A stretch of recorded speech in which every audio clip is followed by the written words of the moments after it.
said anything like that, I was called a killer. I was said I was a nigga, that I didn't have a job, this and that, blah blah blah, and all of that shit. So get the sequence of events correct because brother, this is what's going on. I'm talking to Katrina and not you, brother. Bitch, but I'm on stage and this is Clubhouse. If we're going to talk I never called you a bitch until you called me a bitch. And now I'm calling you a bitch ass nigga. And I'm telling your bitch ass to shut the fuck up. And let me talk to the woman, bitch ass nigga. If you were in front of me, bitch, you would not lay a finger on me because I would lay you out flat. Swear to God, they wouldn't be like that, bitch ass nigga. Oh, I surely would. You would be fucked up. No, you would not fuck me up. You would not fuck me up, bitch. You would not. You're right. I take it back. You definitely wouldn't. Right. You definitely wouldn't. But he's showing exactly what happened. Right, bro. No, to be fair, you was in the chat when Hurricane was speaking before you even got on stage and said that, we need some real men to speak on this stage. I definitely didn't say that. I was telling you, well, if you think... Go look back in the chat and see that. That was another person. That was Sam. Yeah, Bonnet. Wrong nigga. Who said that? Who said Sam? So Jesse, I have to my brother Sam though, because I actually do agree. Jesse, I have a question for you, actually. What is your invested interest in protecting three from what is a just criticism? Because when hold on. Let me just finish. Let me finish. Because I'm starting to get actually irritated. Good. Because what's not gonna happen is you are not gonna gaslight me. And I have accurately used that word. You gotta use the same talking point for everything. It's crazy. Now you're gonna argue with me when you respectfully wished to respond to Katrina's comment. Jesse, when I came off of my mic with my comment, you attempted to correct me and to say that I was making a mistaken claim. Bonnet just came off of her mic with some clarifying information, and you took it upon yourself to correct her. It was wrong information. I didn't say what she said I said. Hey, I'm about to put him down because this is too much. Are you overstimulated? To correct her, right? And what I want to know is what is your vested interest in correcting us two Black women about the details of this exchange? That's what I would like to know from Jesse. The reason why I came in is because I remember Sam making that comment, and Bonnet said that it was three. So I was just correcting the record that it was actually Sam who said that. But do you realize that you're also incorrect because he consistently made comments in the chat? And if you go in the chat before Bonnet even made her comment, and I wrote in the chat, what you're saying is not true because you were making snide comments in the chat. But that still doesn't answer my question. What is your invested interest in doing that? You didn't have to do that. He could have defended himself. Why, in both of those instances, did you feel it necessary to defend him against us? That's what I'm asking. No, I wasn't direct question. I wasn't defending him against you in general. You made a general statement about men who come to this room and don't want to talk to the women. And what I was saying from the very beginning, 3 was talking to someone else.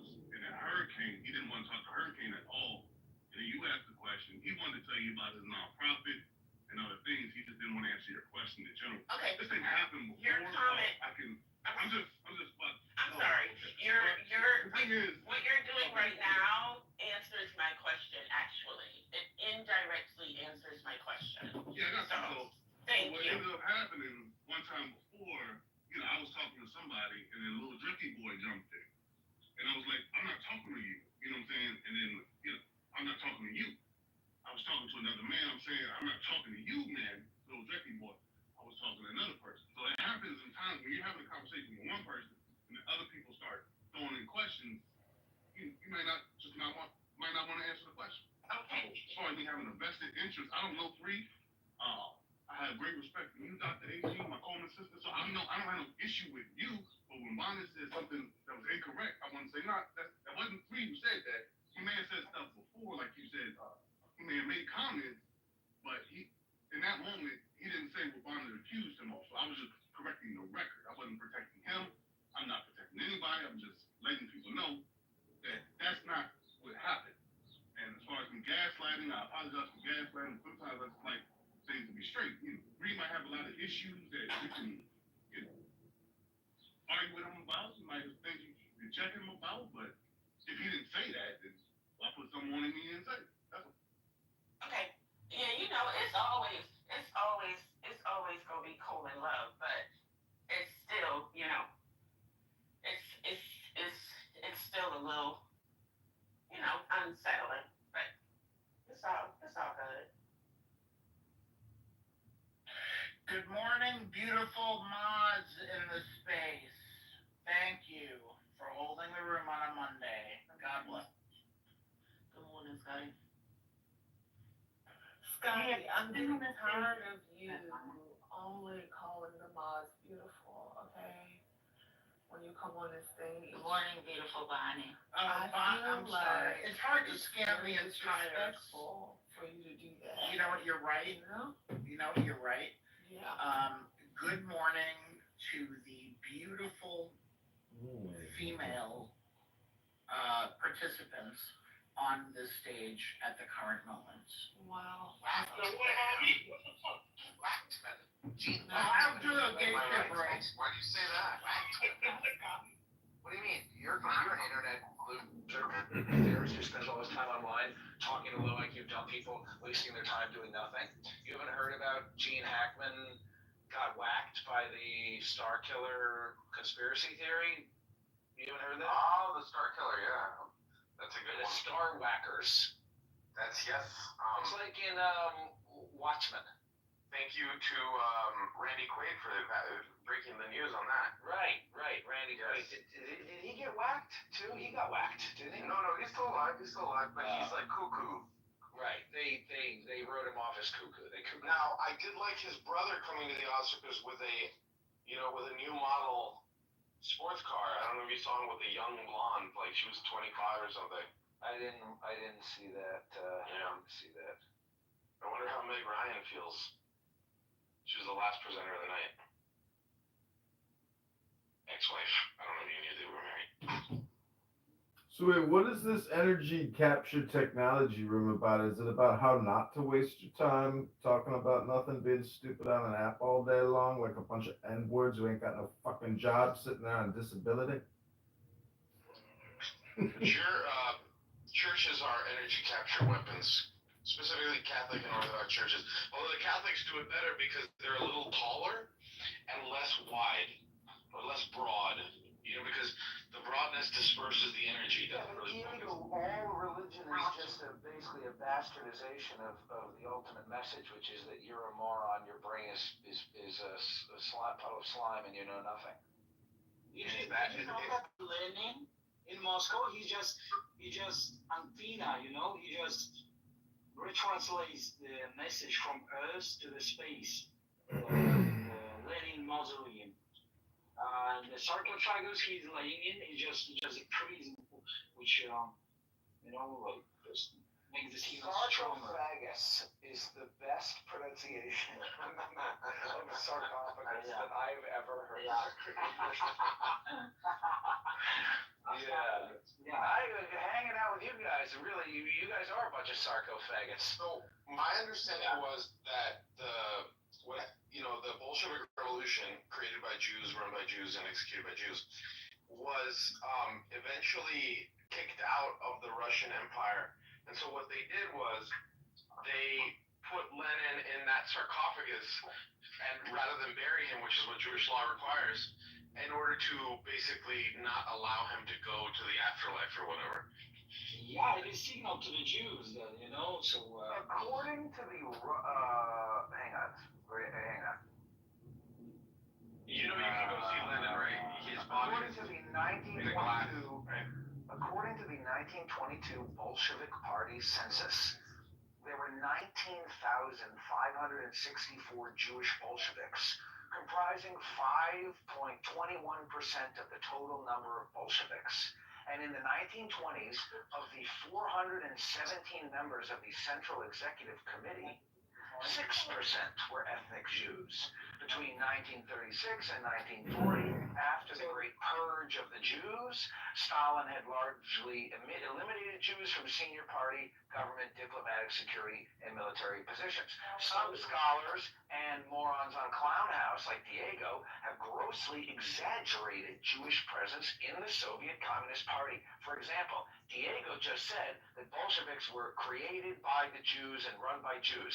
And this guy, Alfred Jensen, whoever the fuck he is, said in the 1920s, 75% of the leading Bolsheviks were of Jewish origin. That's not even as stupid as what Diego just said, which is that 100% of the Bolsheviks were Jews. According to David Saranovich, probably a Jew, a cursory examination of membership of the top committees shows this figure to be an absurd exaggeration. So Alfred Jensen said it was mostly Jewish, but David Aranovich Stein said it was an absurd exaggeration. The belief of David Aranovich Stein. Jewish, it's all Jewish all the way.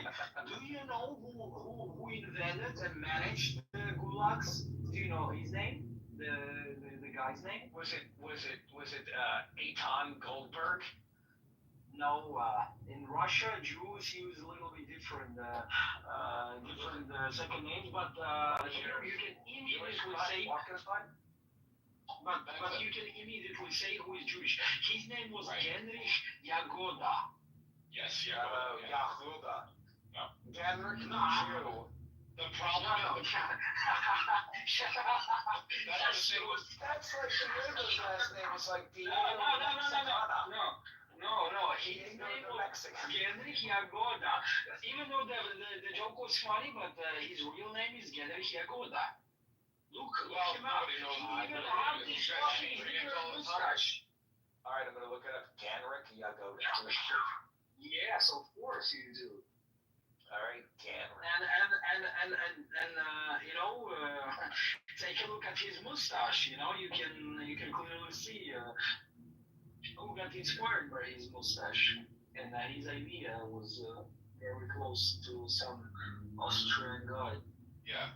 I mean, it's hard to say, right, Zach, because you guys change your names all the time. Like, you know, Ruda isn't like, I mean, I'm sorry. I'm sorry, Zach said, whatever weeks have proved that it was not all the Jews, you know? Some Jews proved that it was not Jews that run the Bolsheviks. You can make up this shit, you know? Zach, do you know what your surname means? Is it supposed to be an Americanized version of the word red in Russian, or what is it? I looked it up once and it said it was Tatari. According to a user from the United Arab Emirates, the name Ruda is of Arabic origin and it means, hang on, two submissions from Qatar agree the name Ruda means paradise and is of Arabic origin. According to a user from Qatar, the name Ruda is of Arabic origin and means the small green land filled with water and life. Beautiful green Ruda. Amazing. So actually, the name Zachary means the Lord remembered. So, or God remembered. God himself remembered. So Zachary Ruda, translated, it means the Lord remembered a small green land filled with water and life. Isn't that amazing? I'm sure that's what you're amazing. A submission from the UAE. Promised land. That's me. The Lord remembered the promised land. So we should send all the Jews up in your ass. Like, this is the place where Jews should Yes, belong. all the Jews should occupy my asshole. That's what they can do. But what you gonna do with other space? Like, what you gonna do when they come for you? You're gonna have plenty of free space over there after that. Yeah, well, I do have a gaping asshole. Welcome back, everybody, to another exciting episode of Low IQ Dumb People Talking About Nothing, wasting their time. Yeah. No, it's a show about. I went to work all day. I'm headed to the gym. Later on, I'm gonna do some other good, positive energy things, and I'm gonna do kung fu, jujitsu, whatever it's called, and I'm gonna be good. We're gonna be good. This is a joint break. This is a wasting time joint break. But yes, It's a show about nothing. It is. it's a show That's. about nothing. I've often believed that what I've been doing is actually like creating the new Seinfeld. It's just a show about nothing. It's that's what it is. What I like about your show is that it gets an average of one viewer a day. No, he has a fan base on YouTube who talk often endlessly about his bald head, whether it's good or bad, whether it's shiny or matte, and whether it's the appropriate shape for a bald man's head to be or not. See, I actually have so many YouTubes that like you can't like not see me, and people come back and they're like, "Oh fuck, you again?" Because they're going through the lives, and there's not too many lives, so some people keep coming across. But some of my YouTube accounts do get actual live stream viewers. Other ones are ghosted at this point, but some of them, get a couple hundred views every time I go live, which is kind of cool. The average length is only about 15 seconds. No, I'm not watching my own shit. Either way, you guys are all in all my videos. It's not just me. You're in a lot of my videos, Dr. Rabbi. John's fans love Randy. Well, some of them love, some of them hate, but they all know Randy. And when Randy comes on stage, some people boo, some people hiss, some people cheer, but everybody knows the famous Randy. Randy the Jew hater. I am an anti-Semite. I'm a confirmed anti-Semite. Yeah, that's good to get them off your ass, man. Randy, you're not a Jew hater. I've never felt any Jew hating on you. They call me anti-Semitic. I think, Randy, didn't you say that you would make me your slave? You will be my nigga. Yeah, let's see. There you go. You're gonna be his slave. Now, who the fuck is this chaos faggot? He's of Russian descent. Nobody gives two damn shits. Slava Ukraine. That guy's cool. Is that a mushroom? Is that a mushroom in your photo? Oh, the fucking Israel. Fuck Israel? Okay, cool. All right. Listen, if it wasn't for the CIA protecting Zelensky, you know damn well right that some Ukrainian extremist would have fucking executed that piece of shit a long time ago. Ungrateful. I was trying to connect with the guy talking about the wild mushroom in his photo. I bet not too many people recognize that even is a mushroom. I'd like to know what kind of mushroom it is. It's not a magic mushroom. He is just a stupid faggot. Do you speak English? It's better microphone, nigga. Speak English? Is that a mushroom? Mushroom. Oh, here, we got a Russian man here. Hey, can you translate mushroom? Champignon. He asks you if this is a mushroom or not. Like, which way he can understand? Is this nigga Ukrainian? This nigger's back in the audience because we cannot do his thing. That's why we don't think those Zelensky motherfuckers in here. I bet that is an edible mushroom, by the way, in his profile. Why did you move to the audience? So that he can take his time and learn some English. Shit. This motherfucker thinks he's on the Vladivostok radio. Randy, do you forgive your enemies? Yes, but I don't forget. Anyways, as I was saying, the best way to get them off your ass is to start the discussion by saying, I am anti-Semitic. So stop calling me anti-Semitic. I'm telling you I am. I am Islamophobic. Yeah, but the Muslims don't do that as much as the Jews. The Muslims just kill you. I mean, they're not Come going to your house and kill you. Who told you that? Who told you that? When I go into Amir's room, you guys are different from Amir. You guys are, this is like the racist den of, you guys are Jew haters in your own way. Can somebody mute this? Mute the N-word. Yeah, I'm not a Muslim, dude. Alright, we can just talk over. Anyway, my point is, when I go into Amir's rooms, people are actually yeah, mute him, kick him. Anyway, somebody in Amir's room the other day kind of said in a threatening way, "Oh, Zach, it's very brave of you to put your personal information, to put your real name on Clubhouse." And I said my tired line, which is, when we sign up for Clubhouse, we use our real names. That's what it says when you sign up for Clubhouse. But I think that there actually is, a little joke like, "Hey, Zach, somebody could kill you." And I know that is true. I also think it's like really ridiculous and bad. It makes me sad that is a part of the world today. And anyway. I didn't want to kill you, nigga. Especially you. Well, we were joking. You were saying if you say you're anti-Semitic against the Jews off your ass, then you said, "Oh, yeah, Muslims don't really hound you for being Islamophobic. They just kill you." No, they do that. But I do, Randy. I have a fear sometimes that if I make a There's a big difference. There's a big difference. The Muslim is not going to call you Islamophobic for disagreeing with them. Correct. They're just going to look me up and come to my house and kill me with a gun. They're going to kill me. Some of them will kill you for certain things, but they're not going to call you Islamophobic for disagreeing with them. My point is it's a deterrent. Anti-Semitism like candy. My point is, it's a great reason to not want to go viral. Like, I used to think, oh, it would be cool to go viral. It doesn't matter if it's a Jewish nigger or if it's a Muslim nigger. It doesn't matter. What do you mean? What does that even mean? What that means is it doesn't matter. Okay, I will begin the discussion by saying I'm Islamophobic. So now don't call me Islamophobic. We already established that. Let's move on and address the content of my speech. It just so happens that I don't have to do that with Muslims. I only have to do that with Jews.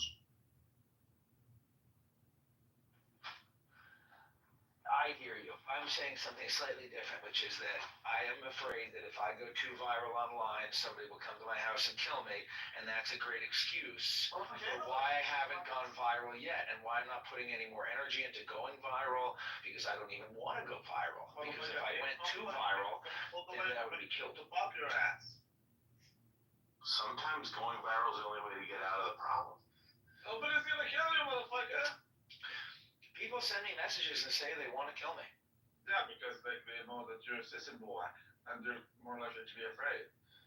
I have a belt in jiu-jitsu. It doesn't matter. I have a black belt in taekwondo. What does that mean? Taekwondo, I thought, was kind of gay. When they make memes about different martial arts, they have wrestling and Muay Thai and jiu-jitsu, but then taekwondo is like the gay one that they make. No, I don't have a black belt. I do have a green belt, though. Anyway, you get the point. Neutral.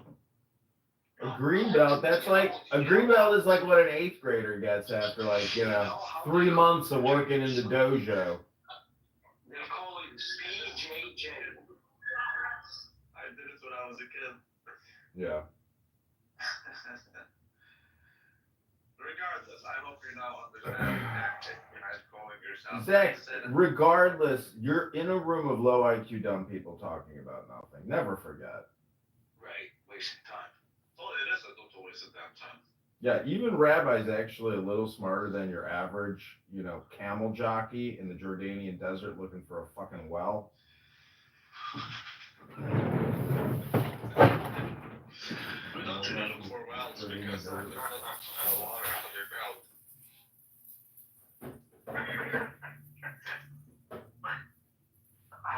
I like how you manifest your destiny, John. You go into rooms and tell people that you're in a room full of low IQ people wasting time. And you just say that over and over again, and you just keep going into rooms and saying the same thing. And that's where you find yourself. Yeah. I mean, the fool It's knows only costing. the fool knows he is a fool. He's not a fool. You see, The fool who is aware of his folly becomes wise. it would be easy. Yeah, it would be easy to say I'm the guy pulling the roof down on top of everybody, but actually, I just came in very quickly to tell everyone that your house is on fire, and I gotta go. I gotta go to lunch. So take care, everybody, and God bless with whatever it is that you guys actually do. This nigga ain't shit. He ain't shit. John, it's fucking 9:30 in the morning. I'm just telling you, this nigga ain't shit. I may not be shit, but I promise you that people who say an N word ain't shit, that N word ain't shit too. That's just a projection, N word. Yeah, I said what I said, as far as I'm concerned. Say the full word, John. Go ahead. You're in a safe place. N word? The N-word. Nostradamus! The N-word is this is a question that John and I frequently discuss. Can you trigger an N-word by saying the N-word? Yes, you can. If you call somebody an N-word, if you say, you fucking N-word, you're an N-word. Dude, Sorry. Sorry, what I was when I say absolutely irrational and retarded. What a waste of time. You guys are a total waste of time. I came in because Diego opened the room. Dr. Rabbi, maybe you should go open up a Greek Orthodox biblical study room so you can get into the technical grammar of all your positions, which are so accurate and right. I mean, you know the truth of the Torah. You spend so much time reading the Torah. You're such a well-educated man.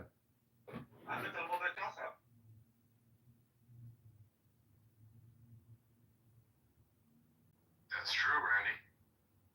That's what you don't understand. They never get it. Okay, so tell us something profound from the Torah that you've memorized. Go ahead, we'll wait. I don't memorize anything. Come on, Randy. Show off your skills. But it's my trick way of reading on your behalf, and your niggas don't read. Tell me Yeah, your path there we over go. here right now. This is a total waste of time. I want to welcome everybody to my new X room. It's called Low IQ Clown People Talking About Nothing, Wasting Time. I'm gonna go to breakfast in the gym. These fucking losers will be here for a couple hours. Enjoy your morning and God bless. Tell me a passage in the Torah that defines who is and who's not a Jew. Exodus chapter 31, verse 14. Damn. 31, verse 13. 14, verse 14. You must observe my Sabbaths, for it is a sign between me and you throughout our generations, so that you will know that I am the Lord who consecrates you. Zach? No, but it's a lot after. I'll technically disqualify you, Zach. Okay, so 14. Oh, 14. Okay, let me read 14. Wait, disqualify me for what? Watch. This is the big part. You shall keep the Sabbath because it is holy for you. Everyone who profanes it shall be put to death. Whoever does any work on it, that soul shall be cut off from among his people. I'd like to respond. Two things. First of all, not a Jew. I'd like to share with you. Those bars were fucking elite. I'd like to share with you a song that I learned from Chabad. Doesn't matter what you say. All right, I'll stay on mute. Ooh. Just saying, you know. Guys, just listen to that. Just listen to that.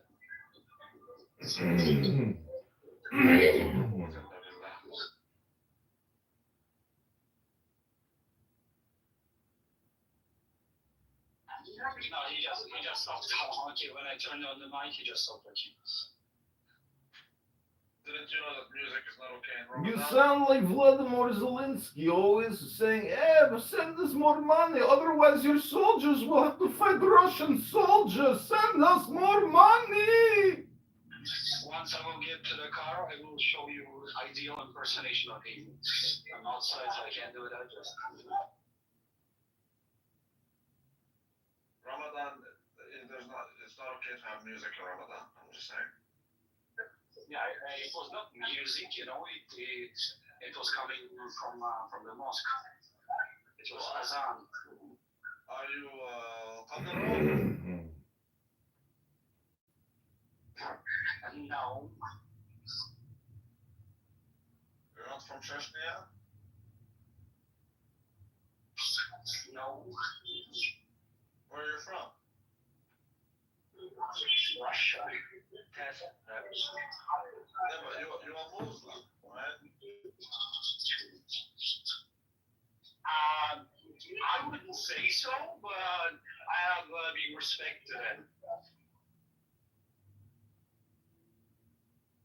That's amazing. Yeah, we had shit that can't even be detected. Helicopters. I love the Not just the helicopters. So can you imagine like all the other stuff? Allahu Akbar. Hey, I like the name change, Keegan. I think that's a nice addition there.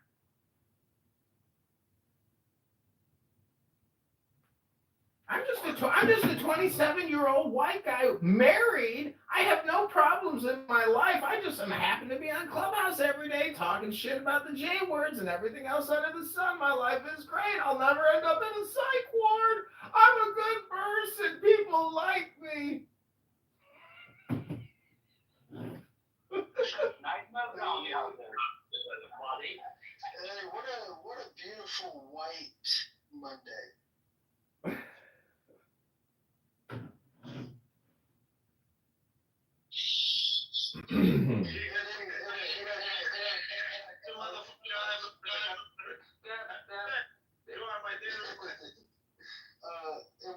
And Zach, I appreciate that. Some people think, what would Jesus do? WWJD. It also could stand for what would. Motherfucker, the first thing Jesus would do is rebuke all the Protestants. That's the first thing he would do. Why would Jesus rebuke the Protestants? Yeah, right.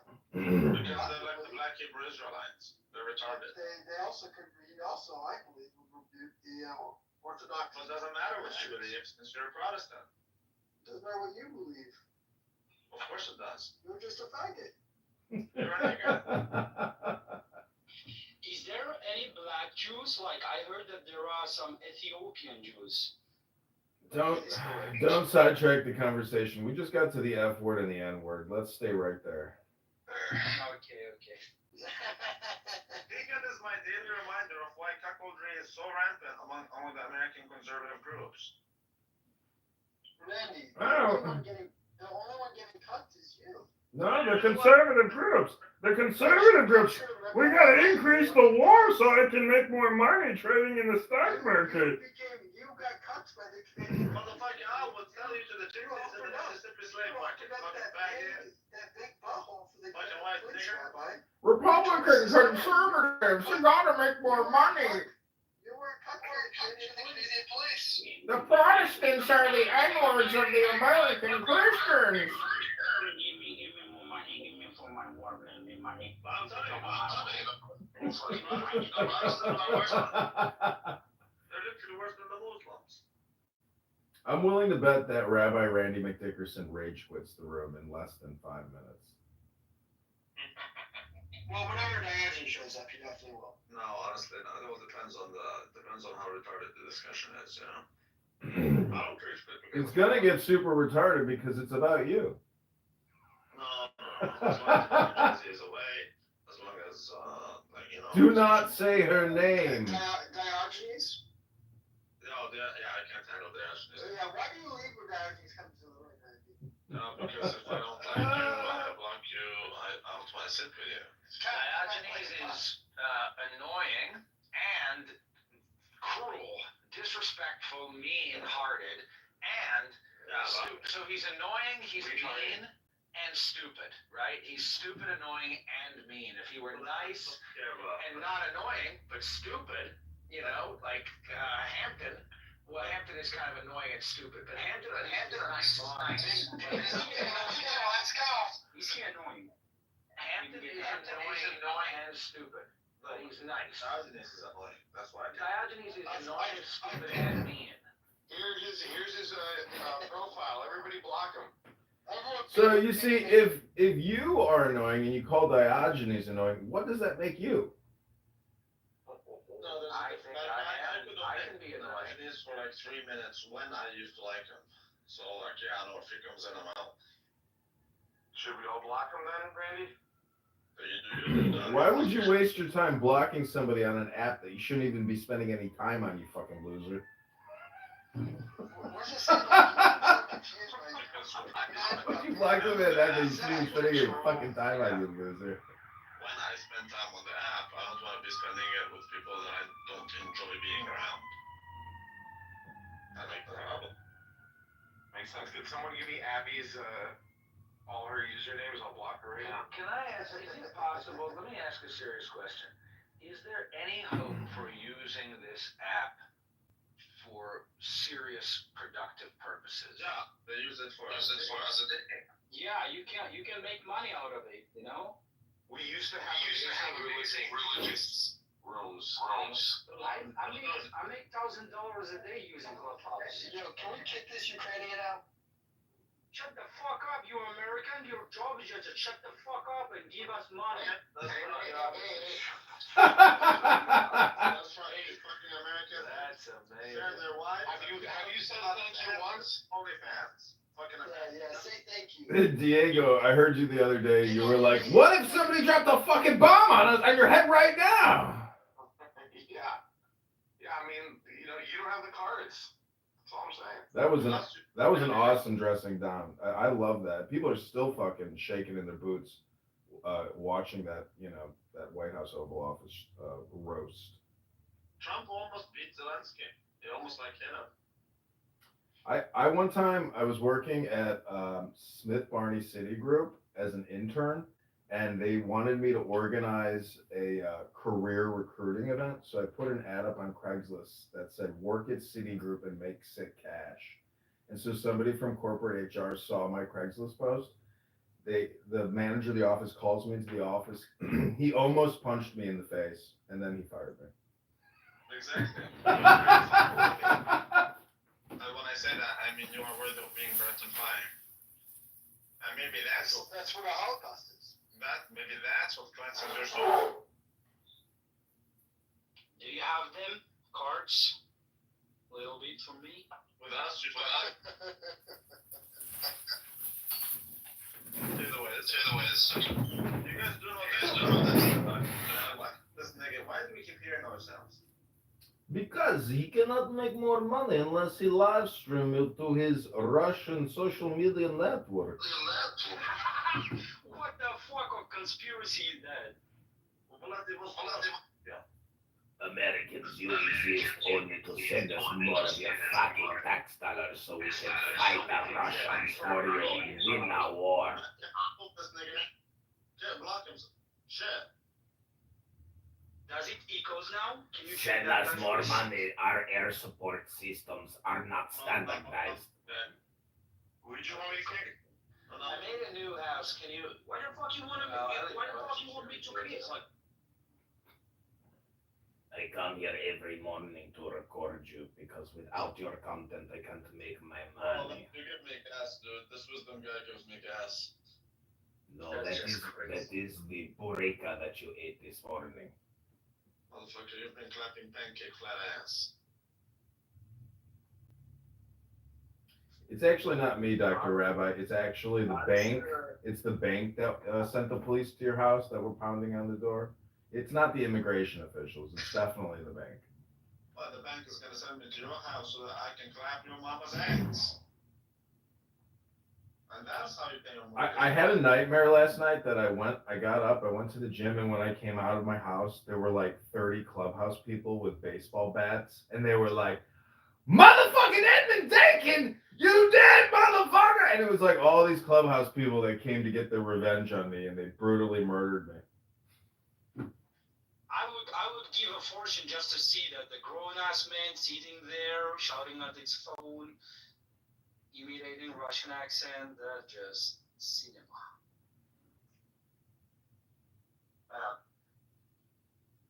I would definitely take you on for Dunkin' Donuts. What's that? Can I get an iced coffee, please? You can get whatever you want. Okay, cool. Cool. Well, when you go back to Jordan after you get deported, maybe I'll fly into Amman sometime and we can go to Reem Shawarma for a delicious lunch. If you ever go to Jordan, I will make sure to take you to Rim Shawarma.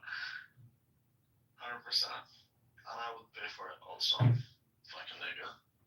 And I will tell them to spit in your shawarma. Maybe wipe the ass with the meat before they put it in the shawarma. When I was there, my friend's dad, who was like a former bodybuilder, there was a line literally a block down the street. He walked to the front of the fucking line like he owned the place, placed his order. You know what I understand? A Jewish bodybuilder. No, he's Jordanian. Say it, nigga. كتير مات قليل سيد. Kirmat Galila said. No, كتير مات قليل سيد. Tirnat Galila said. Katir mat a little cell. كتير مات قليل سيد. Katir mat a little cell. Like too much jumping, little hunting. Katir mat a little cell. That's right. This is when basically someone like Mr. Edward. It's like a big nothing burger. Shukran. شكرا جزيلا. It is the best day of my life.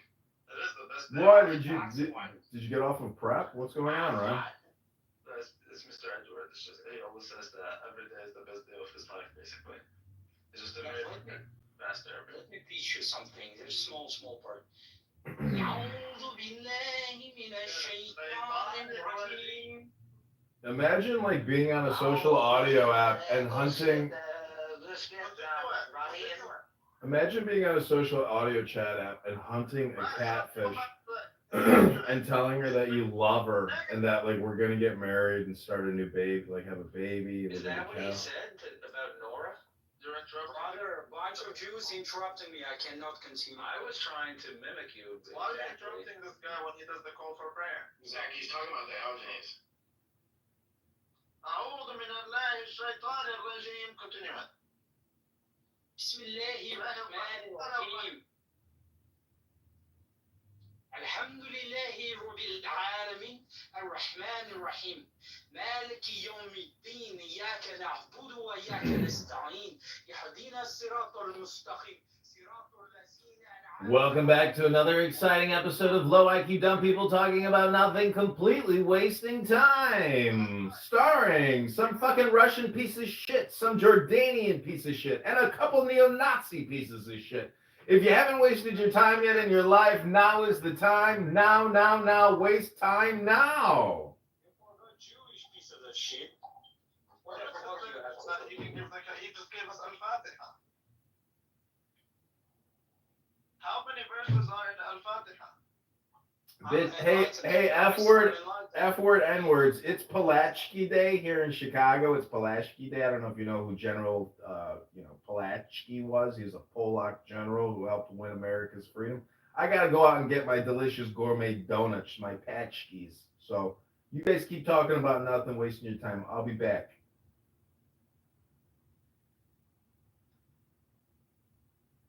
See you later, alligator. Do you speak like this in the United States? Why won't you send me more money so we can make our air defense systems comparable to those of yours in the West? If you don't send me $250 billion, your children, your sons, your daughters will have to go to the Baltic states to fight the Russians there. You know, fuck Ukraine. Why the fuck you think I'm pro-Ukraine? Why the fuck you think that? Because in America, we can't tell difference between Ukraine and the Russians. You're like same fucking assholes. Fair. That's fair. It's same thing, same shit. Ukraine and Russia is like Ukraine. No, because you can tell when a Ukrainian speaks Russian. It sounds like shit. Yeah, you know, they sound like agricultural. You know, they're fucking rednecks. Yeah, they sound like redneck. That's how it sounds. Here in Russia, everybody speaks perfect English, almost native. You know, Nora and very smart. have a redneck accent. I heard Nora's coming back on Clown House tonight at the same time that Trump's going to give his address to the nation in the State of the Motherfucker, Union. the best thing I heard is how he The Nora. to the bus and refused to give her a bailout, motherfucker. I heard that in the Russian republics outside outside of Ukraine, everybody speaks with the same accent. Like it's very uniform. Yeah, Diego, like you did the most alpha male thing out there. No. Even in Russia, they have different accents. Like how you can say that? Like they speak same. Hold on, what were you saying, Randy? I said you did the most alpha male move out there, which is to throw the bitch under the bus so that you may can survive, and then you get yourself another check. I didn't throw her under the bus. You threw her under the bus, nigga. You could have bailed her out. Bail her out. He's a self-taught economist and a praxeologist. He's not a fucking lawyer. He doesn't know the first thing about the writ of habeas corpus. With my Jewish Guys, attorney skills. listen to me. If you want to make a meetup with a bunch of Ukrainian and Russians and just hear what the Oh, fuck pussy, we don't care about Ukraine or Russia. That's Okay, got it. This is Okay. America. We only care about the transgender rights and the gay pride parades. We don't give two Yeah, you're right shits about that. about the Ukrainians, nigga. Randy, we're just waiting for Mixed to do what you got paid to do. That Mixed doesn't do jack shit. Mixed just knocks a lot. I know. That's what I'm learning now. He's busy getting cucked on TV. But I love Mixed. You actually paid McZed to file a fucking writ of habeas corpus for her? As a matter of fact, he already submitted it. For Nora? It's in the works. I don't understand why you guys think that the Jews will help Nora. You literally are the person who was saying if you want to go to an attorney, you have to get a Jewish attorney. That was you. I never even said that. You did. Did he really file? Did he really submit for her? So she's got an upcoming trial coming up? There's no trial coming up. No, it's a writ of habeas corpus. You're an idiot. I've been where she's at. I've been in the psych ward twice. You have to file a writ of habeas corpus to get out, and you go before a judge. A judge essentially cross-examines you, and if the judge doesn't like you, your ass is staying in the psych ward. So, like, if you say, if you call the psych ward a Holocaust or something like that. Yeah, the judge may say, "Listen, you crazy fucking stupid bitch. We're remanding you to custody in the psych ward. We believe that you're a threat to yourself and to others, and you need more medical help." And that bitch is gonna stay in there. You know how great she's gonna feel when she gets out and she comes back on Clownhouse? She's gonna be like, "You fucking losers are still using this app? I have essentially purged myself from this shit by sitting in a psych ward for 2 months. It's been the greatest experience of my life." Well, the funny part is because she's in New York and she has to go through a judge, but the judges are Yiddish guys. So, like, what are the odds that a Yiddish guy? The judge is a Jew. The psychiatrist is a Jew. The cards are stacked against her. She thinks she's in a concentration camp, and Diego's like, "You know what? She doesn't need therapy or medicine. She needs love. She needs my love." Yeah. Doesn't she get to move to Kentucky because that's where she's from? Can't they move her to a psych ward in Kentucky? What do you think this is, like a maximum federal prison security system, and she's like fucking Hannibal Lecter, and they got to move her around to a new facility or some shit? You fucking loser moron. But she's from Kentucky. I think her state. Yeah, she got arrested in New York, so that means she's under the care of New York doctors, judges, lawyers. Like, you think that this shit is reciprocal? What the fuck, you idiot? You face justice where you committed the crime. Can you mute this nigger so that we can talk? Why are you? Don't rage quit, because in a second. Hold on, Rand. I do want to hear, like, is it a scary place, these psych wards? Scary? Fucking scary. Have you ever slept next to somebody with schizophrenia? I just think that it's a little bit unfair. Are you saying that your wife has schizophrenia? I will come down. Calm down. Say your piece. No, I'm just saying I think it's a little bit unfair that she's in New York where they're all Yiddish guys and she is there because of something she's done to Yiddish guys. So it is a little bit unfair. I don't see why she wouldn't be moved to Kentucky where she's from. Being in New York and she has to go through Jewish psychiatrists and she has to go through Jewish judges when she is accused of doing anti-Semitic stuff. There's a crime occurring in New York, motherfucker. I agree. It's a conflict of interest, I think is the word you're looking for. There's a huge conflict of interest. Obviously, obviously. So like, I don't know why she doesn't have a case to be moved to Kentucky, where then she I'm a gets. guy in New York, motherfucker. I'm not saying they're not treating her fairly. I'm just saying like, there's a big chance like they're not treating. Okay. I think, Randy, to answer your question, I think that Kentucky has to accept the transfer. Like, it's. Why wouldn't they? She's a Kentucky resident. Why wouldn't they accept it? I don't know. I'm just saying, I think there's some kind of, like, interstate thing. Yeah, so I think that's the first step is to get her to go back to Kentucky, and from there she gets to do her shit. But like, if she has to go through a Jewish judge, I mean, how do you think that's gonna work out? Like, you tell me. I mean, if these guys think everyone's anti-Semitic, and anti-Semitism, that's the worst thing you can do. It's worse than raping people. You know. It's like a blasphemy is what it's how it's treated. Worse, because there's no blasphemy laws, right? So, I'm just saying, like, if you talk to the average Yiddish guy, they don't know basic Torah, but they think that anti-Semitism is the worst thing anyone can ever do.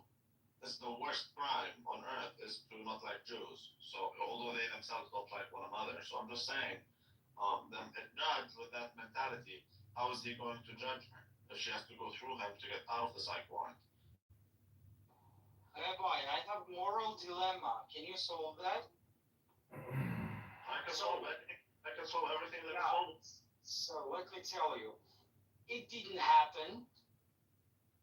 They deserved it, or this time it will be real. So which one I choose? What the fuck are you saying, stupid? They deserve that. They deserve it. Okay. That's not even a dilemma. I mean, everything that happens for a reason, and you get exactly what you deserve in life, nigga. I love how Prince's PTR down there. He's got like a necklace with, Palestinian flag over Israel, and I just wonder, like, Prince, do you get laid like with your pro-Pally position? Like, are you considered like, freedom fighter, a highly ethical, moral man, and women are attracted to you because of your virtue about wanting to liberate the land from the Jews? Like, do you actually get laid? That's what I want to know. And have a normal discussion. Oh, you can't take it, can you, Rabbi Randy? No, it's just I'm not a nationalist, man. I don't care about it. It's much easier for you to get pussy if you're pro-Palestine than if you're pro-Israel. I'm just like, Really? Right. Do you have any statistical data or experience to actually back up that theory? Yeah, how about you try it? Experiment it. Go on a dating app and have a pro-Israel profile and have another account with a pro-Palestine profile and see the matches that you get. You gotta do this. You've got to do this. No, the problem is if you go on a dating app and you just say you're pro-Palestine, like, you have to go negative on everything. Like, I hate Donald Trump. We're living in, Like, I'm not necessarily disagreeing with you. Like, if I would see someone who says pro-Israel or pro-Palestine, I would never. Like, I'm not here to do politics, right? I'm letting you know that you're gonna get more if you're pro-Palestine relative to pro-Israel. There are a lot of Trump supporters who are pro. We like to fuck the guys that fight for them. There are pro-Trump people who are pro-Palestine. Yeah, but those are women. We're talking about men. Men in their profiles never put I'm pro-Pally. I'm gonna get them like, Bismillah, let's fuck, or how? Like, there are rednecks for Palestine. What are you talking about? Yeah, I think regardless of who you support. See, a lot of the pro-Palestinian women, though, they're undateable. They're not hot. You understand that most people are not big fans of genocide, right? You think this is a genocide? Yeah. There's nothing wrong with it. But And the problem with modern time, that you need to be really fucking careful to say that it is a criminal, like it's bad to kill babies, Wait, what about Ukraine, though? Isn't that a genocide as well? No. Well, why isn't all war genocide? I don't understand. You're trying to kill the genetics of the enemy. They're not trying to displace all the people and make sure that they see spirits that they've not shown anything. Do you know that in the 7 months Israel killed far more people than the Russian did during the 3 years?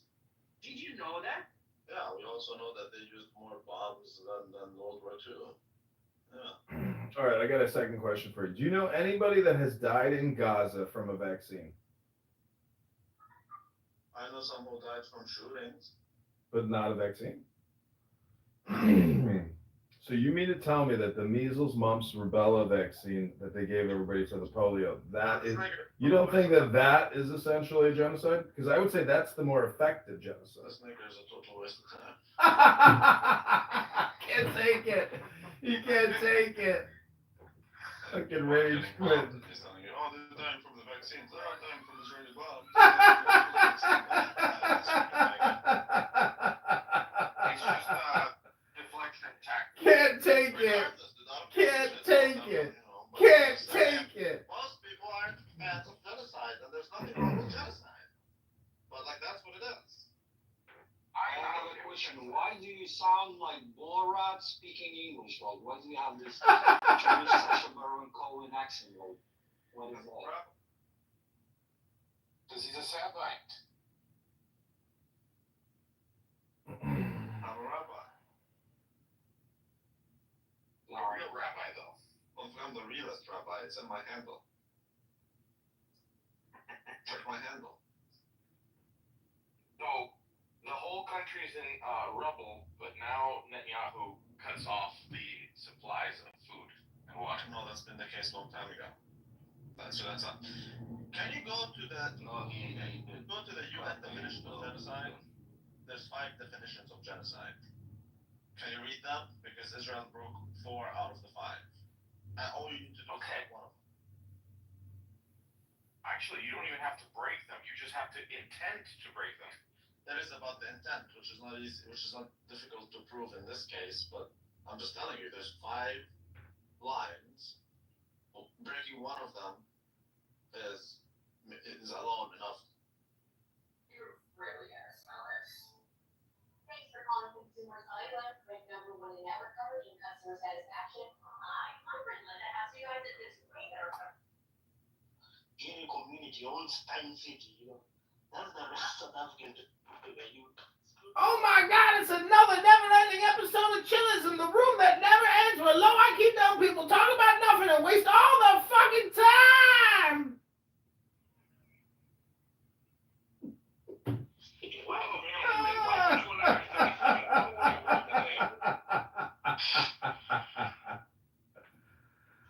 Oh my God, where is your amazing leader Nathan at? He must have had to go take his kid to school or do something with his life. But who could ever come to Chillism for 10 years and waste all the fucking time talking about nothing?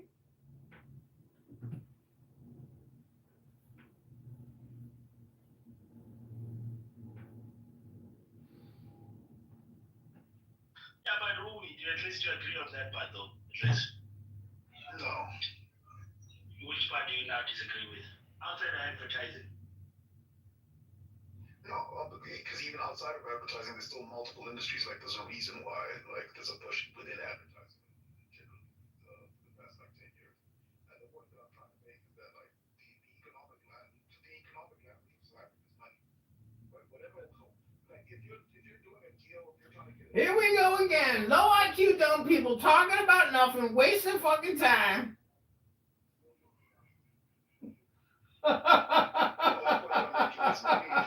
Africa. So whoever has the money, you learn the language they speak. It's the nature of the game. So we shall learn Mandarin. He's just playing semantics now. Whoever this 5th definition, Israel is committing genocide against Ukrainians. I don't know if you guys are aware of the Ukrainian human trafficking in Israel. You know the whole thing, right? Yeah. They transferring children on the regular.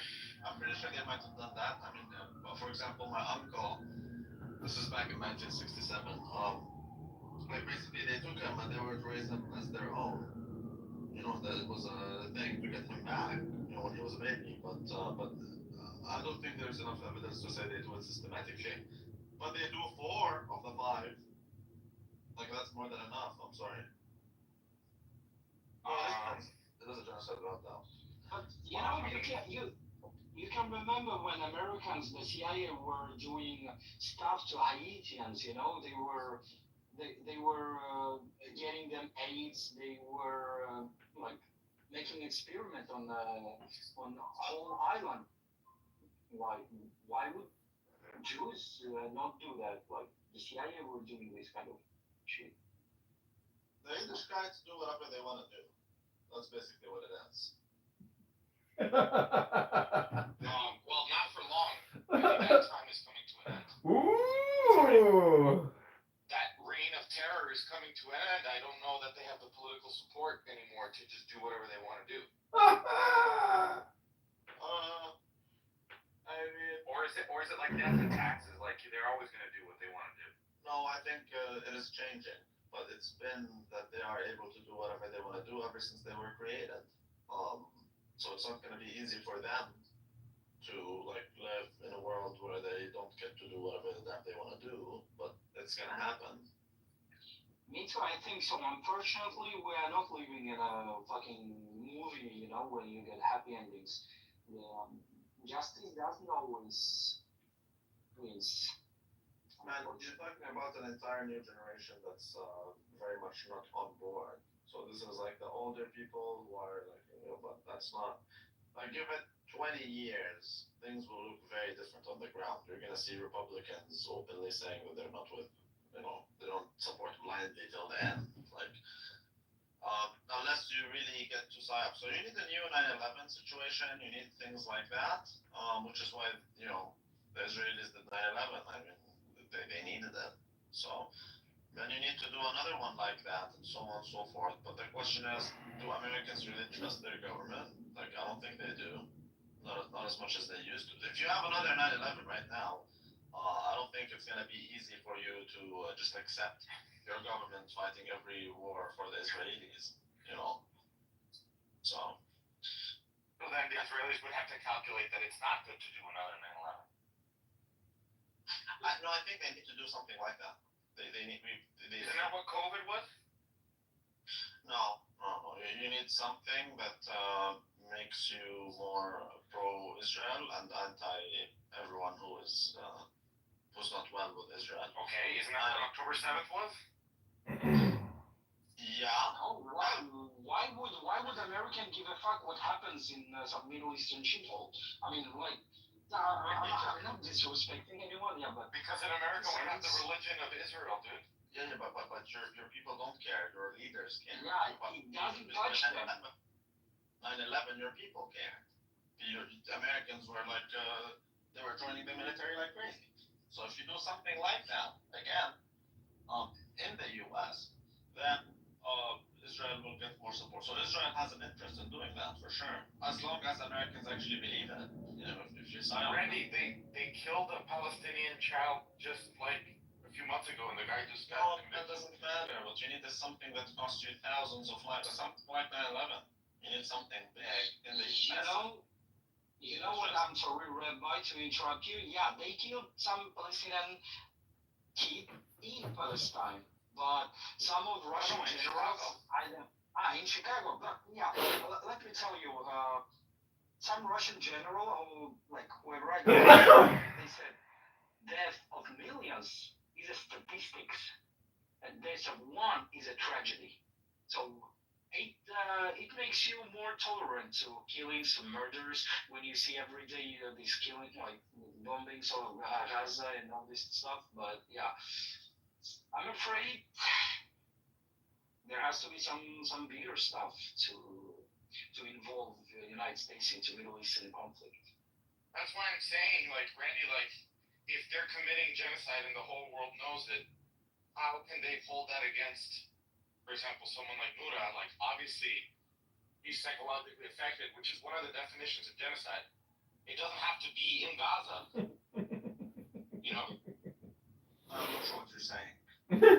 He's not saying anything. He's looking deluded and deranged. So Palestinians, not just in Gaza, but the diaspora is being affected psychologically and being genocided. Yeah, because for example, I'm Palestinian, but they always try to take that away from us. So no, you're Jordanian, you're not Palestinian. Well, no. Or you've never lived there, which is what they say. Things like that. Yeah. So if I achieve something, it won't. So then they say, hey, look, Palestinians don't achieve anything, but guess what? If I achieve something, it's gonna be oh, he's Canadian, oh, he's Jordanian. It's not gonna say, oh, he's Palestinian, but I am Palestinian, you see. So Right. that's how they try to do it. So that itself is part of the genocide, according to this thing. Yeah, because we want it to be such that you never existed. And if you exist, you must exist under a different thing because you cannot exist as a Palestinian since that's not even a thing. So you must be something else. How come you exist? Like that's where they want to go. Right. But we That's why we hold very closely to it. Like if you go to Jordan, there's a lot of Palestinians there. They all say like we're Jordanians of Palestinian origin. So we always say, are you Jordanian or are you Jordanian Palestinian? Like that's a question that's a lot. Do you really get that kind of questions over there? Why is it important for Yaakov to say that the West Bank It's important to Jordan, but to me, so I am born in Jordan, right? My children, God knows where they'll be born. Their children, God knows where they will be born, but they will be Palestinian. If you have to. But they will be Palestinian. I have children with your mother. That's my statement. But he they, just Palestinian. They'll be Palestinian. So and they will call themselves Palestinian. well, I mean, not if you mix with a white girl, right?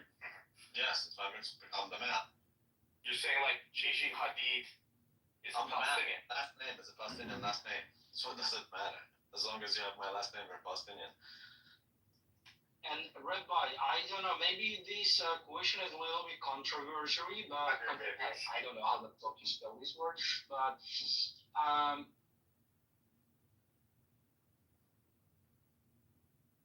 Omar. they suspected you in connection with Hamas. I don't have a connection with Hamas. I think Hamas are a bunch of niggers. Yeah, but, like, is this true? Because I heard that Jordanian government, they are fucking brutal to any kind of the radicals. So they killed a bunch of Palestinian refugees or citizens of Palestine, and like Jordanian Gestapo. No, we don't kill them, but yeah, if you're a terrorist, we don't fuck with that. What happened? Why is John in the audience? Because it's too annoying and we can't have He it. was being annoying. He was being irascible. You're being irascible. You can't be too irascible because irascibility removes one from the will to connect with Chokmah, the ultimate Oh, knowledge. but this guy's even more annoying than him. Do you know what did you say, Zach? What was it? Chokmah. In Russian language, we have exact same word. We call it chokhmah. This means something funny. What does it mean? What does it mean? Something funny, like, you know. No, it just means something funny. All that fishy stinking anecdote, you call it chokhmah. Like I've got a funny story for you. I've got a Chokmah story. Yeah. You just say, у меня есть chokhmah для вас. So Well, you know, when an inferior man hears of the Tanya, he laughs out loud. So for the Jews, Chokmah is like I think it's like the merging of the self with the ultimate knowledge of everything. Hashem and yeah. It's called Hekmah, not Chokhmah. Oh, all right, fine. Hey, never shame somebody for mispronouncing a word because all it means is that they learned it by reading. No, that's what the Yiddishkites do because they come from Germany. Oh, well, I learned it from the Yiddishkites. I'm just, yeah, exactly. So they don't know how to pronounce it. Isn't it funny that maybe it's Yiddishkite? Yiddishkite. And no, recently I read a story about Judaism. Yiddishkeit means Judaism. I know, but the Yiddishkites are basically what you're talking about. Exactly. But I say Yiddishkites, which means literally Judaism. That's nice. That's very kind of you. Yeah, it's Yiddishkites. Exactly.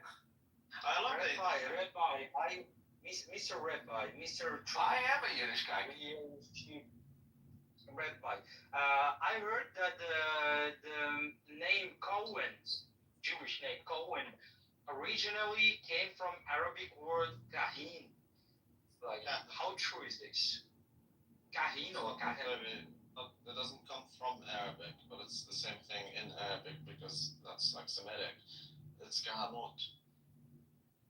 Kahanut is a That priesthood. could be. Yeah, kind of priest, right? Adept or something like this. Yeah. Kohen means priest. Yeah. So we still have that in Arabic. Khuri. Khuri comes as priest, but in Greek, kuria. El Khuri? The Yehudi? Khuri. No. K-H-O-U-R-Y. Right. That means Rabbi, why is most of the culture that surrounds Palestinians and Jordanians, why are they all retarded? Why are they That is literally what I wanted. I was gonna cut you off to jokingly finish your sentence that way, hoping that you were gonna say exactly what you said. with incest? Like rabbis most likely probably. well, you can say that, but the truth is we have lower incest counts and we don't share our wives. That's not true. If you actually look it up, you guys are like, just look up Jordan. I mean, I know that you're a Palestinian. We don't do wife sharing. Look it up where? On Jewish created Pornhub? You're filled with it's filled with incest. No, look it up on JewishCreatedGoogle.com. There's no incest, but what we do is certain tribes marry one another. So people of this tribe get married to people of that tribe. For example, the tribe. So it's incest on a tribal level, I'm basically. just telling you, Hadassah and Hamdani, these are two different tribes. They always marry each other, for example.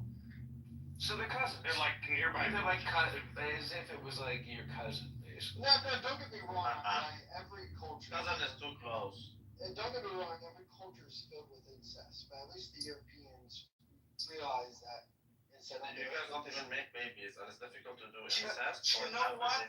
What the fuck did you just say?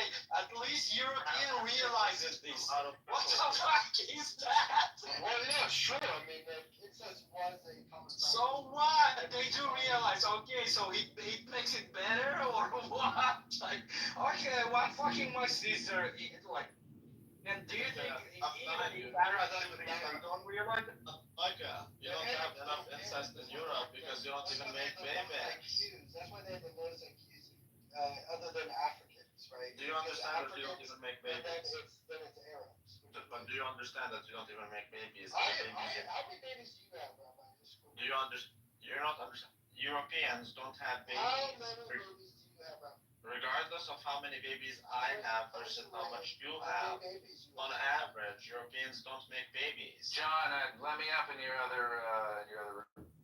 They don't make babies. At the same time, the babies you make are out of cuckoldry. So it's less likely that they're going to be. You post the cuckoldry baby stuff. I'm gonna post the incest baby So stuff. fine. See what- You're still not understanding what I'm telling you. Is you can marry your sister and fuck your sister, which is incest, but your child is not a child of incest because you're a cuck. That's how I'm Meaning your sister's son is actually Tyrone's. correct. Yeah, no, I understand the idea that he's presenting. I'm saying I actually want to see that actually based. Oh, check. Well, Google it. Droit du Seigneur. Google it. It's called Droit du Seigneur. Randy's obsessed with this concept that Google it. Droit du Seigneur, the right of the Lord. Let's find out. Oh, so Father Francis,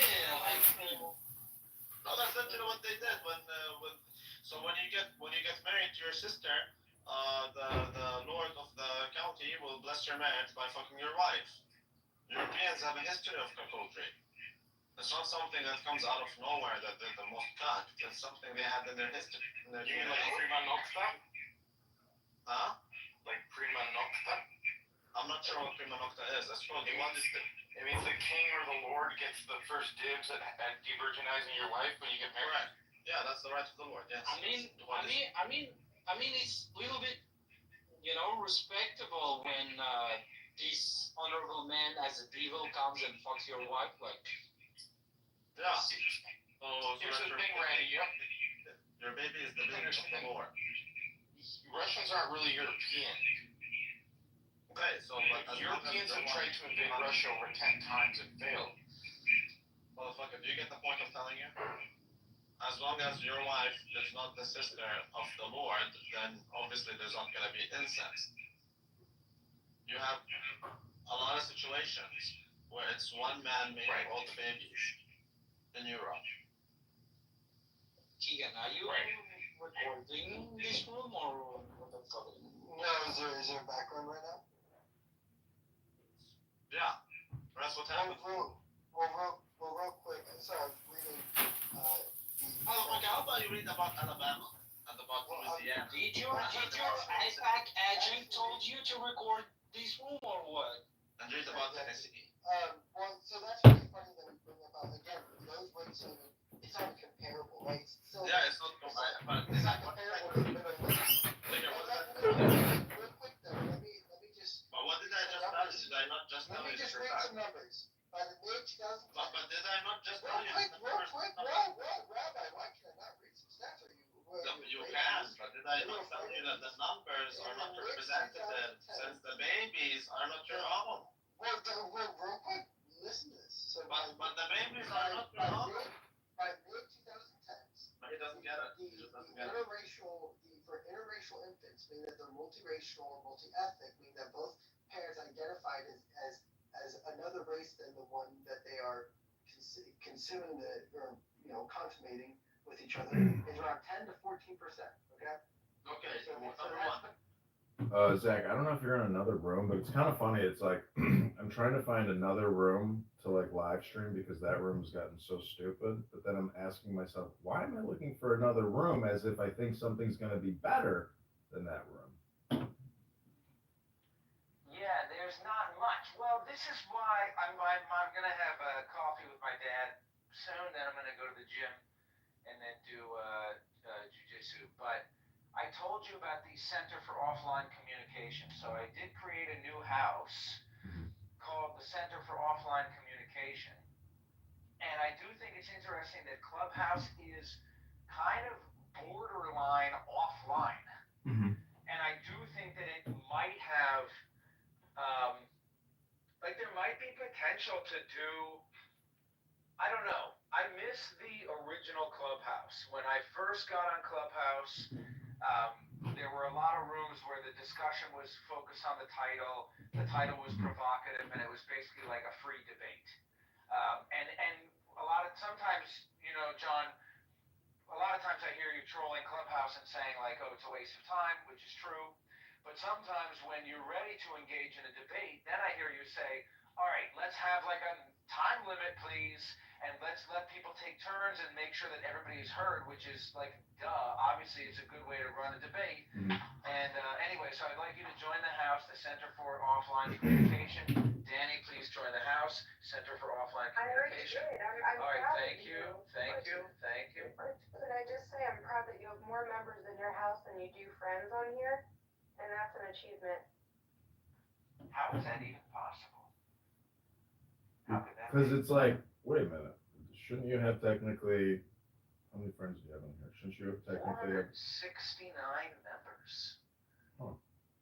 Because there's like two ways to start a house. Like one is when you create a house, like you can create a house tied to your profile, and then there's like houses that aren't tied to your profile. But anyways, doesn't matter. I'll join it. But can you pin it? I can pin it. It's pointless though. Like a house is no different than a room. Excuse me? Irascible. Fucking irascibility. Share a link to the wait list. What does that mean? Why is there a wait list? Because in the settings, you have to click open to all. So to say who can join and then change it from approve only or approval to anyone can join. Click the three dots. Who can join? To all. Allow anyone to join this house? Yeah. Yes. Okay. But,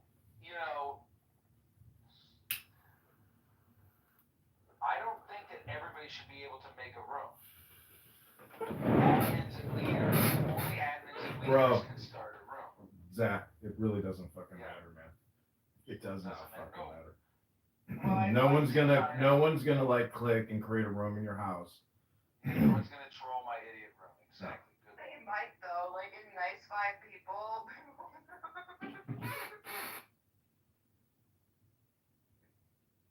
It is so funny. Okay, how do I make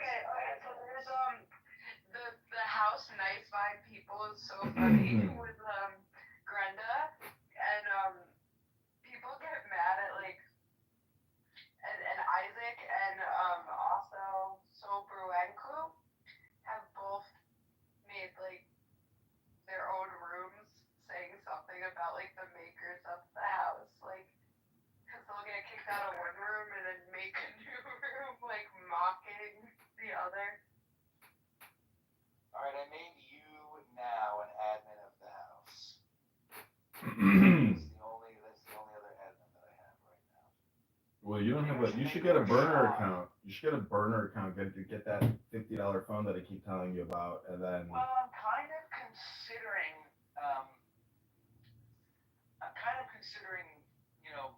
developing this idea of the Center for Offline Communication, and maybe Zach, at the end of the day, as they like to trying to get say, money. what you're trying to do is essentially create a therapy for people.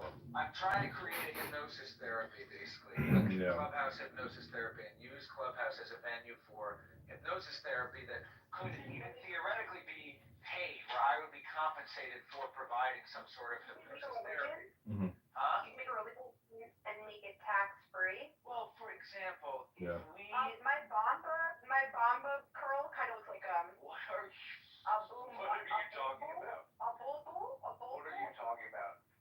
About my Bamba looking like a dick? All right, so A proper dick? Why does my Bamba look like a dick? all right, I have a vision for essentially you could market the Clubhouse experience and pay people to join. And you could say we're going to provide a meditation hypnosis centered around offline communication.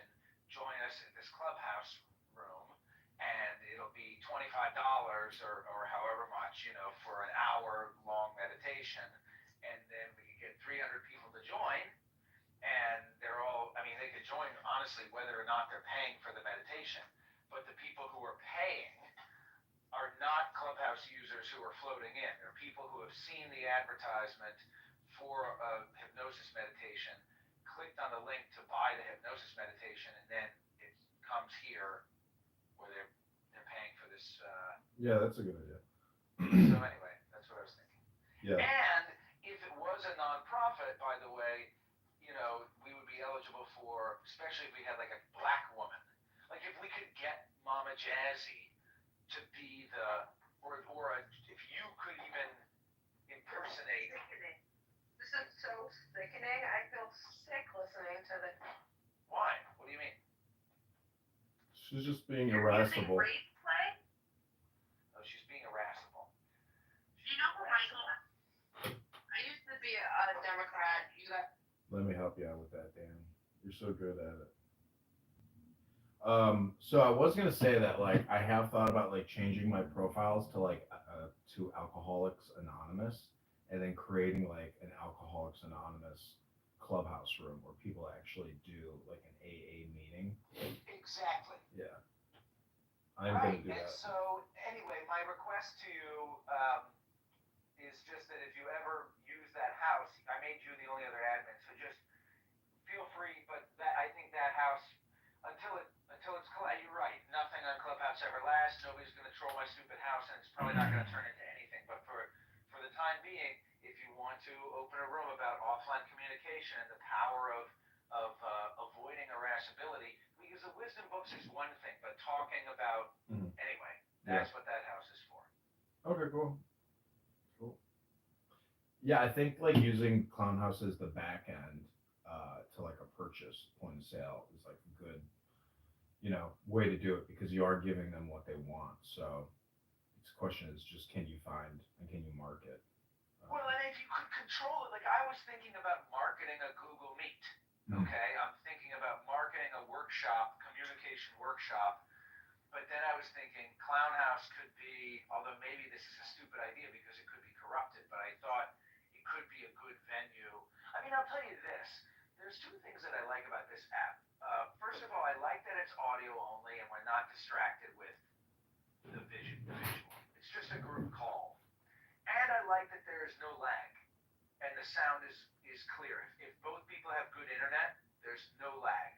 And so it's better even than Google Meet, I think, in that way. Yeah. I was thinking about like Rewild Maine and what you do since you like it so much, you know? I was like, well, why don't I just like clone it, call it something like, Oh, you think? Clone it. Fat. I've been telling you this for years. Fat lesbians, Chicago mushrooms. no, you call it like nature discovery or nature walks, you know, and you basically invite people in to discover how they can start a business by educating people about their natural environment in their community. Right. It could be franchisable. Yeah. It could be. It literally could be a franchise. It could be, but I think getting people to pay like a one-time fee or a subscription fee to join your business opportunity as opposed to like saying, oh, send us $10,000 and we'll help you open your own franchise. It's like it's got to be low cost and high It's value. $500 or $1,000 or even 5,000, somewhere between 500, you know. And then it's just and then it's a plan. It's not $10,000 for I'm going to help you. It's just 500 or 1,000. You get access to my plan. Here's how to open your own nature walk business, and then that's that. That's it. It's very simple, but the thing is, you'll never be able to do that unless you actually try to take it national or global. And that has to be the communication every time, is that we are a global natural discovery business, helping young entrepreneurs or older entrepreneurs connect with nature and helping people connect in nature. And we provide essentially a therapeutic setting. So you have to like explain it. You have to create materials, have infographics. I mean, you know, you can do it locally and really, really do it, or you can just do it on the internet. And then that becomes even the bigger challenge where you're not actually doing nature walks anymore, or you are. Anyways, we've talked about this for quite a while now. I think you get the point. Oh, I encourage you to do it, and I will be your biggest supporter. I'll even compete with you to help propel you even further. And I'll be like, bro, I just got 15 new suckers to sign up. They all just sent me $50 today. What's 50 times 15? Hello? Hello? My bad, I was doing some other shit. My dad is gonna be here soon. And for real world time wasting. Oh my gosh. Eventually they'll be dead. I know. So will you.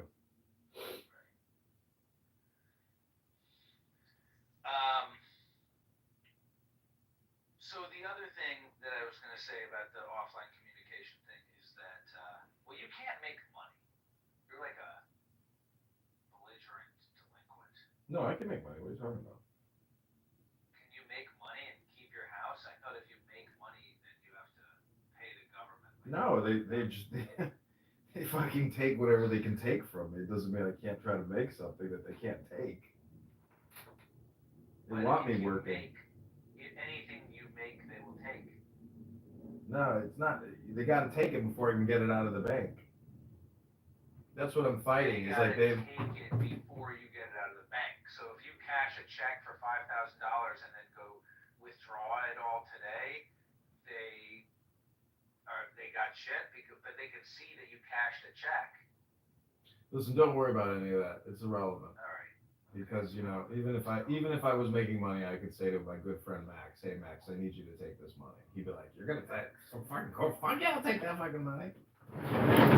So the Center for Offline Communication could be eligible for federal grant funding because we would be providing a charitable service potentially to members of the international community, national and international. Because a lot of people are struggling with the perils of online communication, basically creating conflict in their interpersonal and professional lives. And if we could provide a hypnosis meditation that would help people navigate online communication with all of its unique challenges, then we could get grant funding for basically wasting time on Clubhouse with a bunch of other low IQ dumb people. Okay, Dr. USAID. The whole thing is I think if we were actually to run experiments, people who listen to audiobooks versus people that record audiobooks and create audiobooks, I think that it's one person is like somebody who actually likes to go to the gym, and the other person is like somebody who just likes to work out outside. I know you probably don't get the reference, but I'm like making fun of fat people who say, I don't go to the gym, I just go outside and exercise. And then you're like, but you're fucking fat. Maybe you should consider optimizing, concentrating. There are a lot of people on the dating apps who say I like working out, but then you look at them and you're like, yeah, but you're fat. And it's like interests working out, you know? Imagine being fat. Like last night, I'm like, man, I would love to have some pizza right now. Then I'm like, but wait a minute. I just had pizza for lunch. I was like, maybe it's a bad idea to get pizza tonight because I just had pizza for lunch. Fat ass, gonna get a fat ass. Maybe don't eat the pizza. Maybe go home, go to the gym tomorrow. So yeah, so what I'm saying is if you're really fat and you're eating and do you never say to yourself right. I'm really fat. I should stop eating. That moment never happens. It's just they never have that they just glaze it over with a cheesecake and they're like, what was I thinking? Yeah,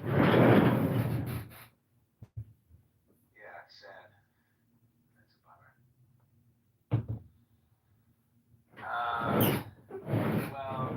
Well, I will say I really encourage you to keep reading because you do memorize things. You're smart, and you're smart. Thank you. So you have nothing to fear. I'll tell you this. I mean, I appreciate your compliment, and I will tell you that I learned grant writing is not that hard. Everybody always says grant writing is hard, but I learned that grant writing is not hard. It's all bullshit. It's just bullshit. I know, but with Grok and ChatGPT, writing is easy now. Technically, all you're doing is form filling because it's it's irrelevant. It's not irrelevant, but you're gonna get the content to put it in there faster than you ever have been able to do that. There's no read. And basically everything is already pre-created because of AI chat. You just copy and paste everything. But good luck getting the money. I mean, you're kind of late to that game. Yeah, well. What else is there? Did you see Wall-E? Was it a movie? No. You're at your computer or you got 50 phones in front of you. Yep. Just Google image. It's Wall-E, Wall-E, and do Wall-E human. Because there's a depiction of humanity in this movie, Wall-E, that I would like you to see, the cartoon image that they've created of their future vision for humanity. Wall-E human.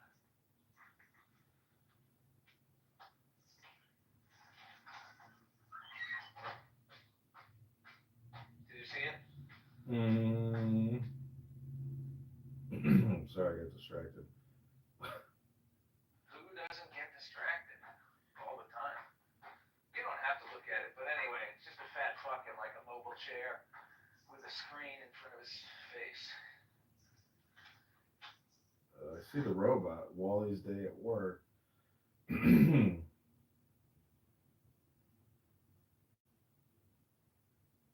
I see that. Human dystopia. But first, the TikTok video of a cute puppy! So what I've been doing is every night now, before I go to sleep, I turn all my clubhouse rooms into an ASMR room, and then I just put some chick doing ASMR on loop. And it's amazing how many people go to those rooms at nights, because I think a lot of people do have a hard time falling asleep. And so they use Clubhouse as either a way that they're fucking themselves and they're staying up at night because they can't stop thinking or something. And then also maybe they go to the ASMR room because it actually does make them tired and puts them into I a wonder if there is an ASMR version of the Tao Te Ching.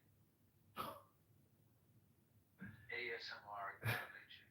You should get some gay guy whisper it. There is. Here's one. It's 40 minutes. You can put this on a loop. Let's see. Let me find it. That's... I just Googled ASMR Tao Te Ching and I found one. There's a few. Boring books for bedtime. Oh, cool. That's the channel. Boring books for bedtime. Whispering philosophy. Whoa, 1.4 thousand views. Oh, damn.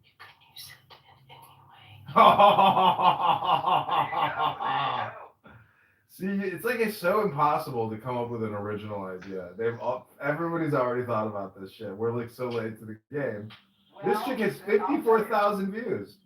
I mean, when you do come up with an original idea, though, I almost don't even want to talk about it. But there aren't that many. I think I don't know if I was talking with you about this, but like a lot of rap names. I was thinking the rappers have to make their rap name. The rap names are getting more and more stupid because you can't even be like Lil Skunk.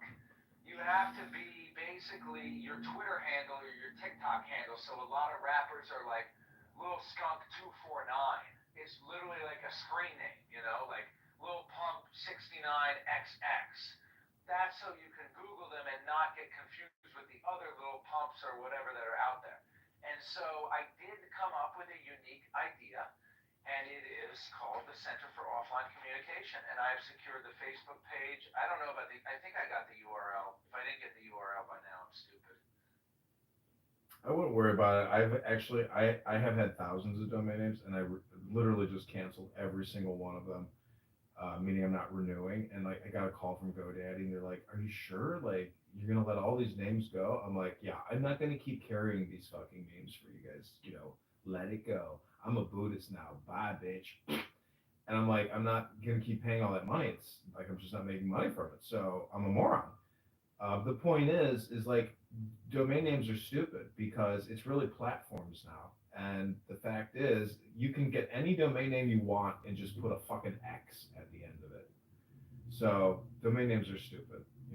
It's really about platforms. It's like you need an audience and you don't need a domain name. The domain name could come much later and it's irrelevant because it's just a flow and people aren't even. See, the thing, if you have a domain and you have keywords, like you're going to get some search engine results, but like even then, that's very limited now. Most people are just discovering off of algorithm or social, but like Google search results, it's very difficult to even compete and try to get, listed against somebody that's been in there for fucking 15, 20 years. So good luck with that. It's a fucking waste of time. It's a waste of time. You'd be better off just commenting or replying to shit on X and get traffic from reply comments. The whole thing, this app is like personal self-rectification, self-education. I mean, Randy, Diego, all those losers, they've never read a book on here ever. I mean, maybe just like briefly though, like 10 seconds. I mean, come on here for 50 minutes and read a complicated book. I challenge anyone to actually attempt it. Like very few people can even do that, let alone physically do it or even read, anyways. You see what I'm saying? Like, this is an opportunity to make yourself better. But then there's also the opportunity to make other people better. But the Center for Offline Communication is essentially a nothing burger. And you have the books. Like, Tao Te Ching is one book. But there's 100 other books that you could compress into you. If you could really compress 100 solid books into your life, Zach, could you imagine? You would essentially become, Superman. So that's, I think, the value of these books is that it changes who you are, how you behave, what you think, what you say, what you listen to. You become more discriminating, more discerning. Time is more valuable. And time is so conceptual, but you know that there's an opportunity cost to sitting here listening to Rabbi Randy McDickerson click away on his computer while he talks about genocide. Like, you're the loser for listening to that. You are his bitch. And he's a bitch. Well, that's why I left. I felt like you got to me. Not just him. It's really every room. It's every room. Every room. It's everybody. It's well, everybody. Right. Yeah, it's everybody. So, anyways, yeah. But I'm going to the gym as well, and then I'm meeting this hot Polish chick, and we're gonna have a paczki, which is a Polish donut. Nice. That sounds good. She says she smokes bud, so I was like, "Are we gonna smoke bud, have coffee, and eat a donut?" She's like, "Sounds good to me." I mean, that sounds like marry her. Marry her. I don't know what kind of. Marry. I don't know what kind of You're situation. gonna say, move into my condemned house with me and start a family while I don't know what you think marriage means, but it is not liberation. You know, going to the state and getting a certificate and both of you signing it. So then when you want to destroy that certificate, you have to go back to the state. I know you've heard my iteration of it, but have you seen the Kinnison bit? This is love. I have to go. I can't remember. I'll look for it. All right, I'll talk to you later. Peace. Goodbye, National. Peace, Chris. Talk to you soon.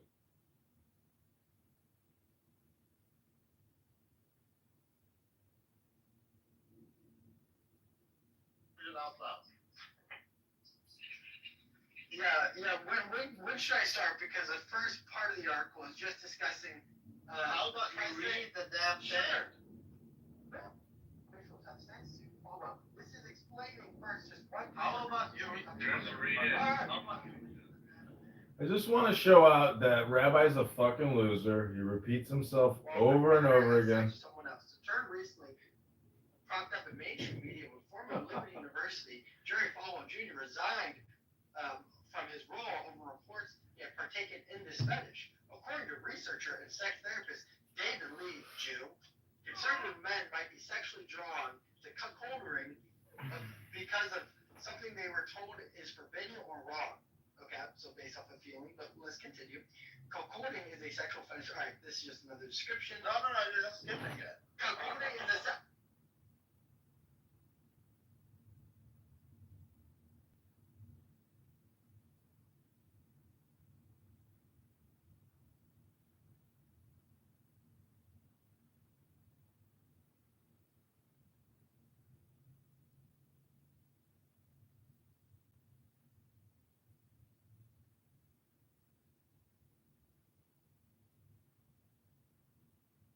Okay, everybody, welcome to the Center for Offline Communication. This is you.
Hello, Joe Simhart here. That is the higher interpretation of these that are of the essential tradition that he tried.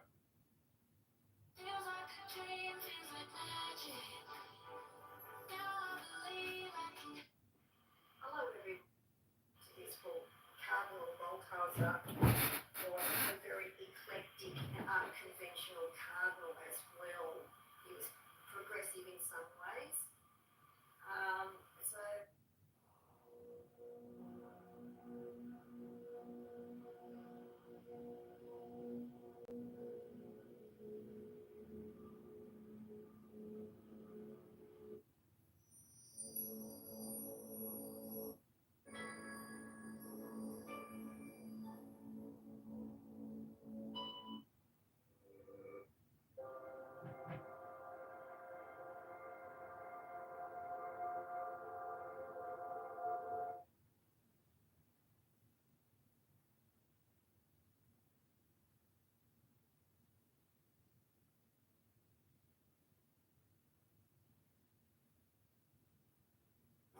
to the world of the occult.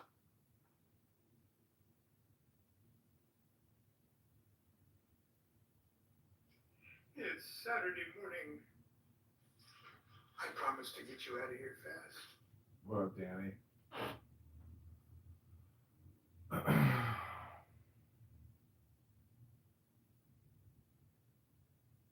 Relaxation. Where'd Stack go? Important that This is all the with his dad. exercises on all of these tapes be performed regularly. I tried to hook him up with a Some salutary results may follow. You might then wish to offer up a prayer of thanksgiving at the opening of each practice session.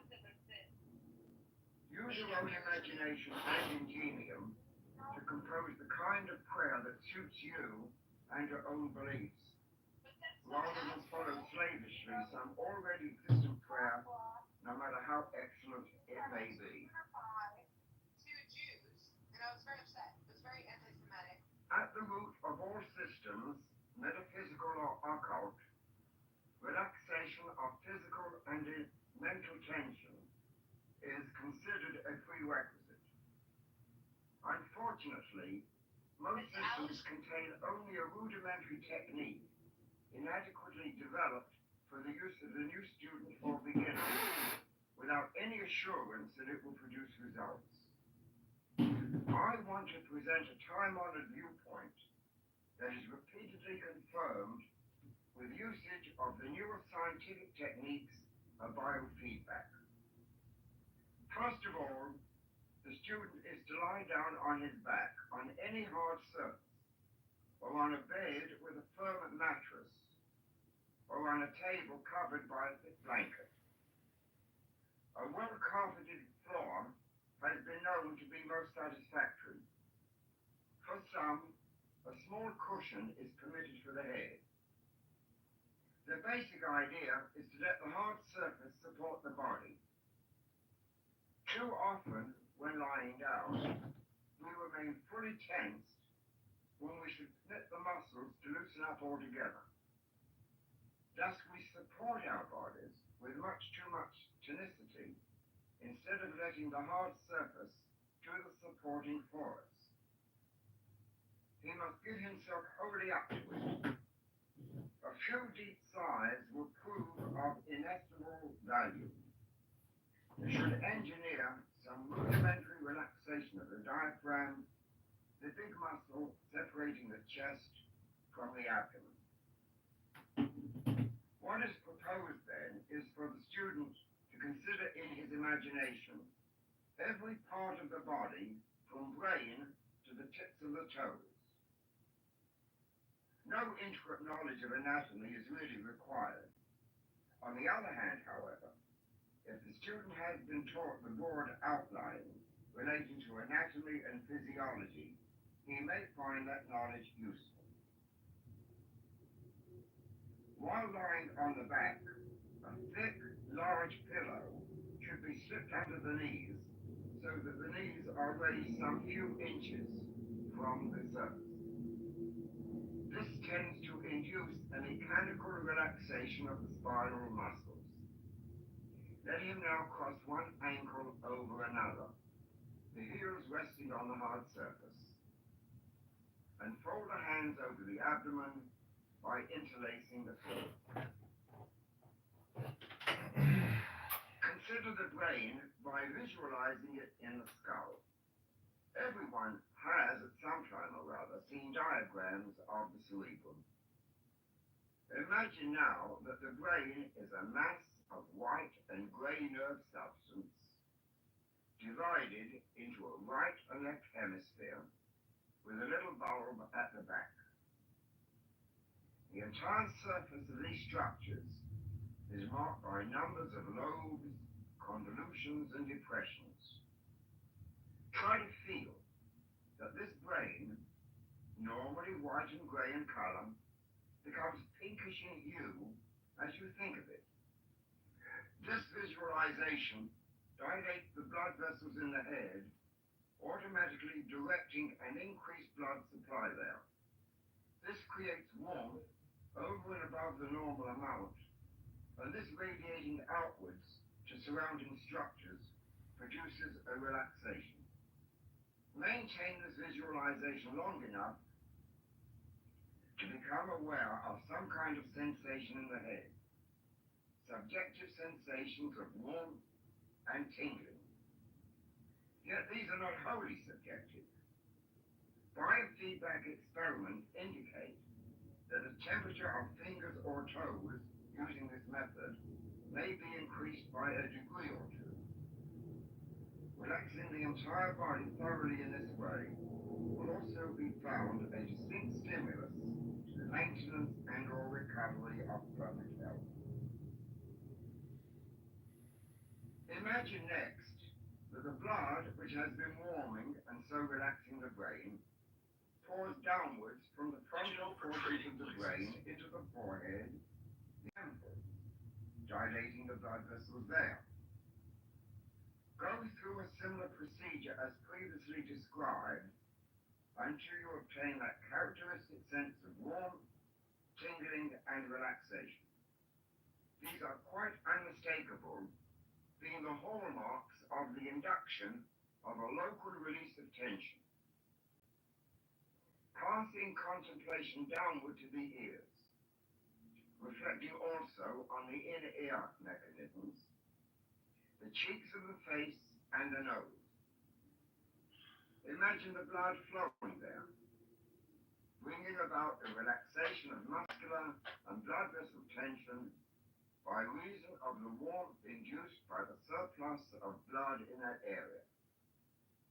Pause long enough until the appropriate reactions and sensations are clearly noted. Meantime, should your attention wander away to the events of the day, don't get angry or irritable. Wait quietly for a few seconds and gently bring the attention back to the consideration of the area in question. The mind is bound to wander at the beginning of these exercises. It only requires some training and re-education. Bring the blood in your imagination to the lips, the mouth and gums of the teeth, the chin and the angle of the jaw.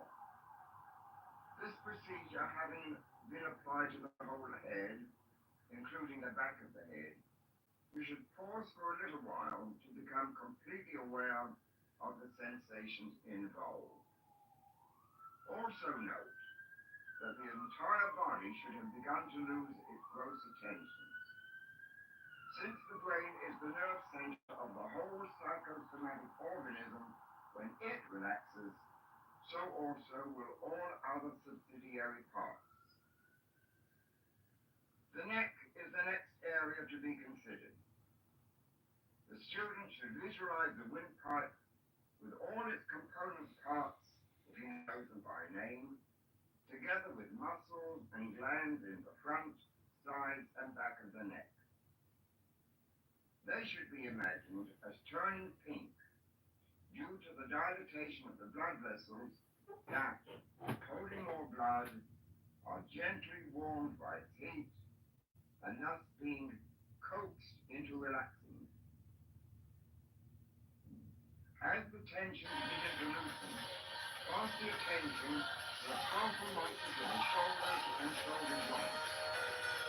Pay great attention to these, for they are unusually tense in most modern people.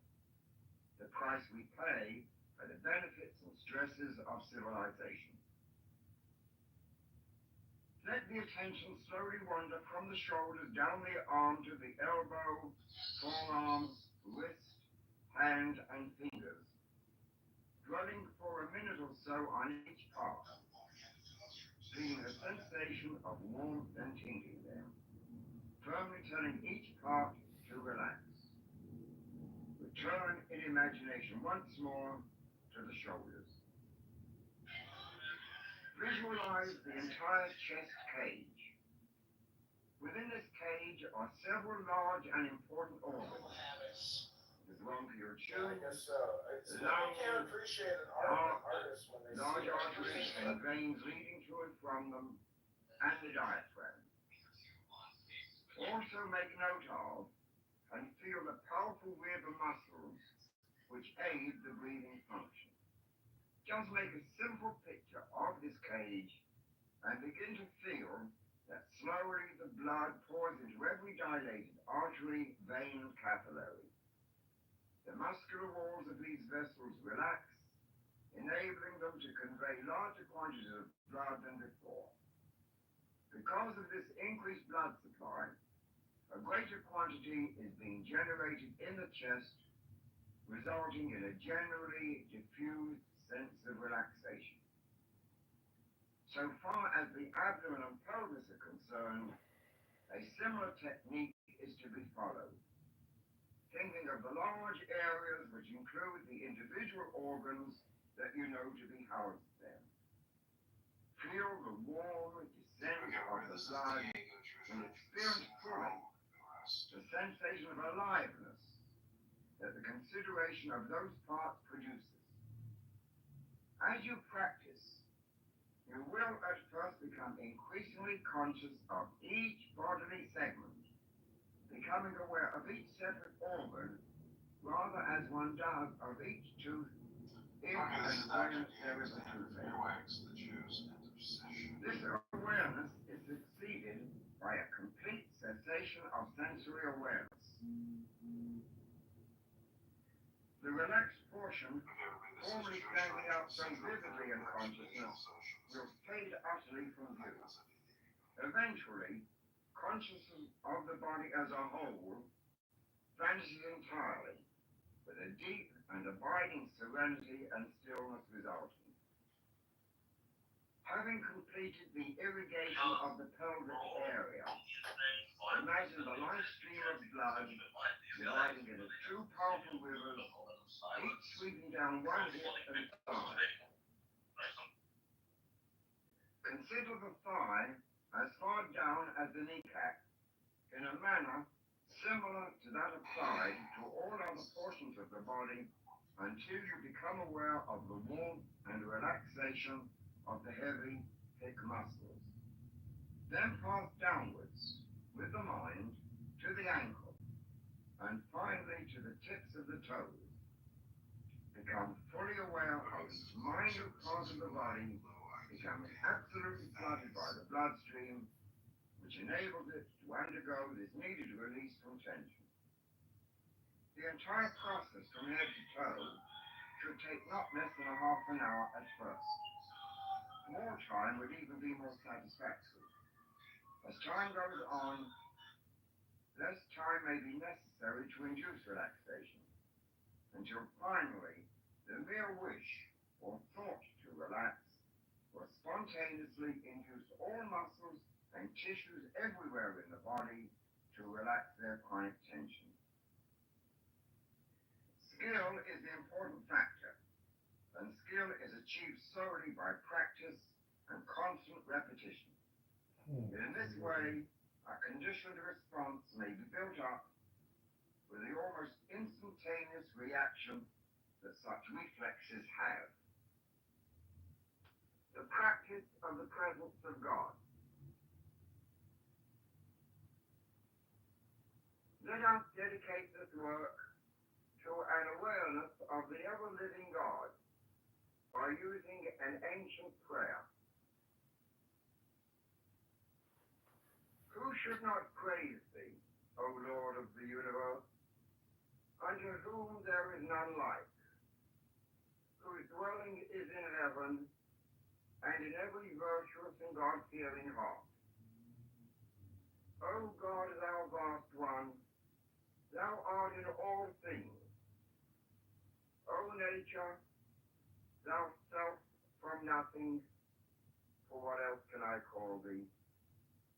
In myself I am nothing. In thee I am self, and exist in thy selfhood from eternity. Live thou in me, and bring me unto that self which is in thee.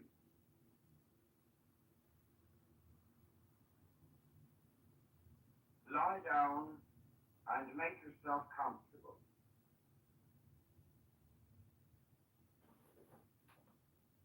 Relax completely.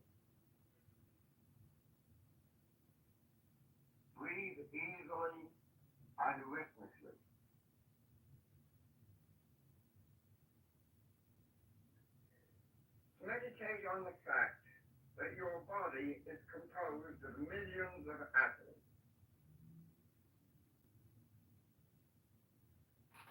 Each atom is composed of electrons and protons orbiting about a center.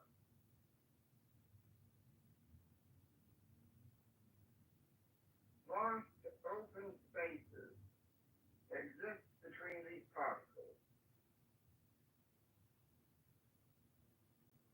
These atoms form all our bodily tissues, forming the cells, the bones, the skin, all muscles, and all the elements of the bloodstream.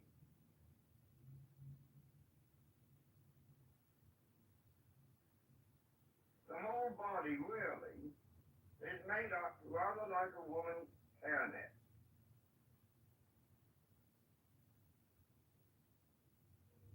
Millions of holes or spaces connected by thin gossamer threads.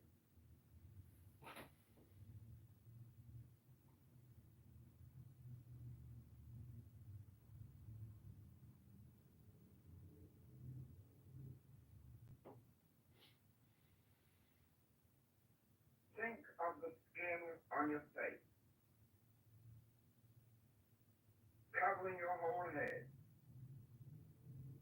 See this skin perforated by millions of tiny holes, which we call pores.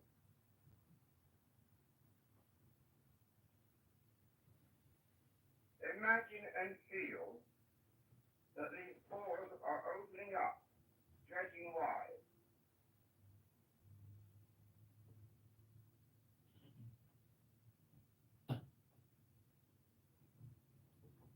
Your face has thus become transformed into a network or a honeycomb.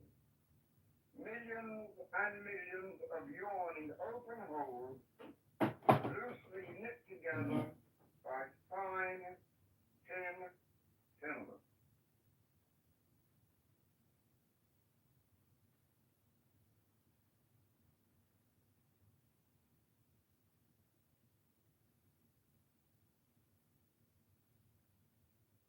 Now extend the mental picture to include the neck and shoulders.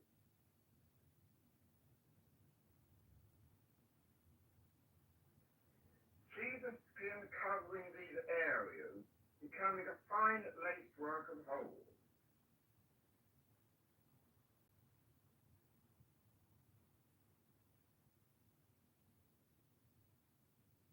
Do the same with the chest. The arms and hands are mere extensions of the chest segment.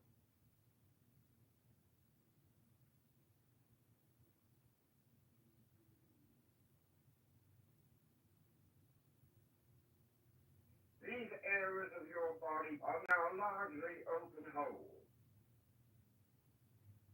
Space is held together by loosely woven thin threads.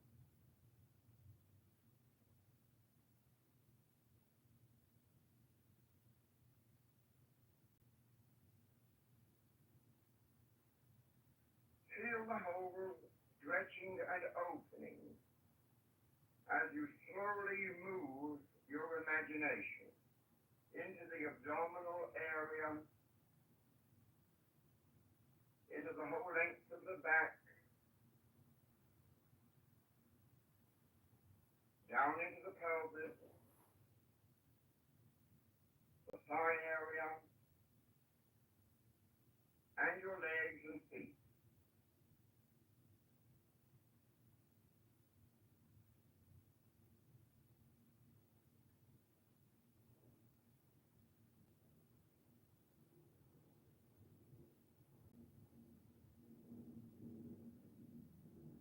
See and feel the entire skin covering of your body as a hairnet or as a honeycomb through which the air around you can flow into you and through you.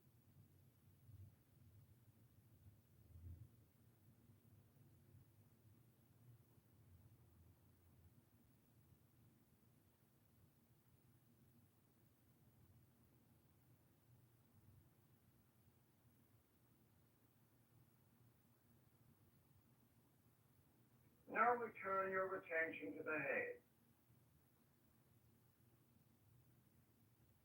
Realize that the contents of your skull and brain are made up of atoms and even small particles, all of them separated by enormous spaces.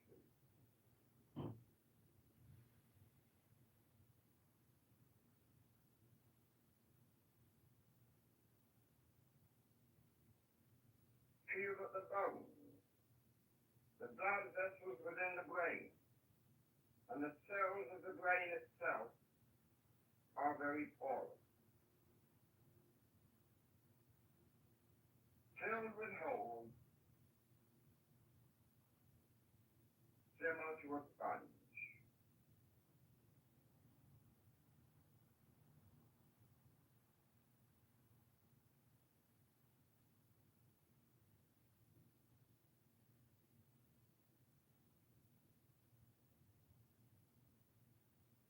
Let your imagination extend down into your neck, your shoulders, your arms, and your chest.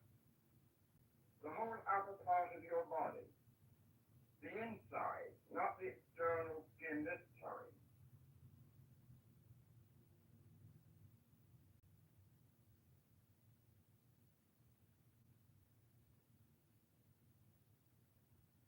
Feel that all this vital tissue within is no longer solid and impervious to the air.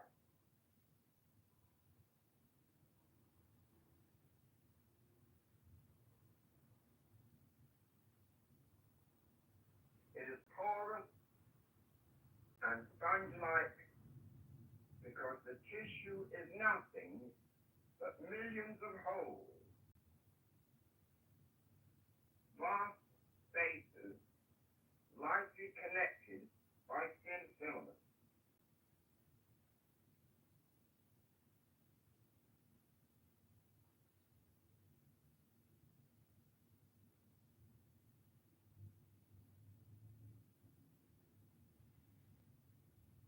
As you continue working in this manner, you will experience a distinct physical sensation, rather difficult to describe, but it is distinct, different from anything you've ever experienced before.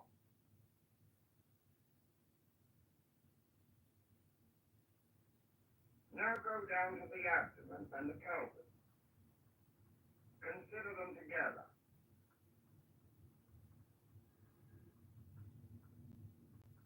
Feel the solid tissue becoming transformed into a honeycomb.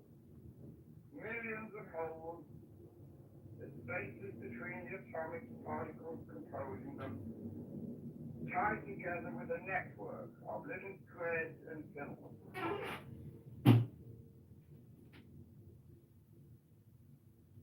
The whole area is seen and feels like a sponge.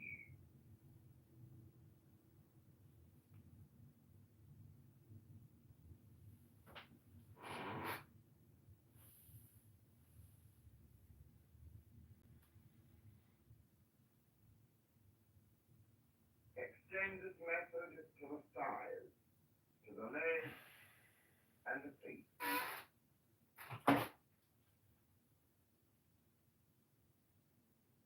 Continue your imaginative effort. Seeing the bones, the muscles, blood vessels, all composed of minute particles between which are vast spaces.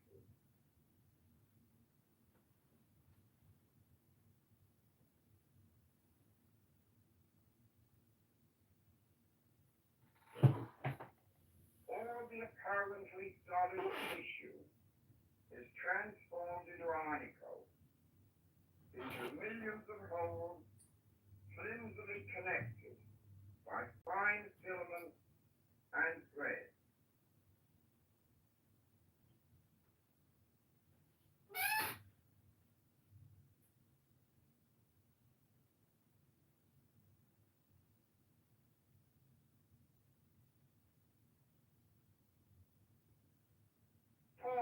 moment.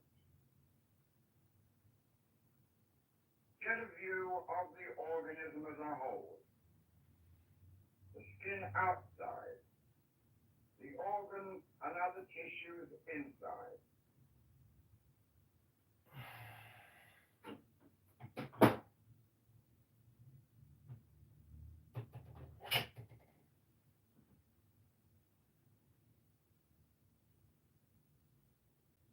All of you is now a simple mass of whole. From the top of your head to the tips of your toes. Channel, filtered, funnel, stock, securities, tax-free municipals. I send that money out into the real world. When it comes back, Venus and Virgin's honey butter. later. I know you're good at it, but all that paper leaves a trail. Now everybody gets curious. You are It's going to full of somebody. Sure it is, but not to me. all of And certainly not to the warden. is simply a mass of Reginald whole. Stevens. Connected Silent lightly by thread. Second cousin to Harvey the Rep. He doesn't exist. Except on paper. You're shitting me. If they ever trace any of those accounts, they're gonna wind up chasing a figment of my imagination. I'll be damned. You know, the funny thing is, on the outside, I was an honest man, straight as an arrow. I had to come to prison to be a crook. You are no longer solid matter. It's a river. You never were. Sure that's it? You positive?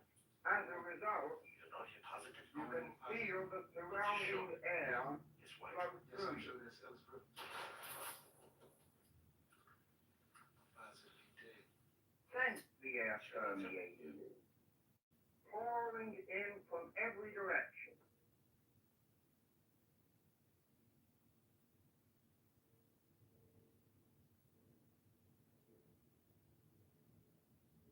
There are no impediments to the free movement of this air.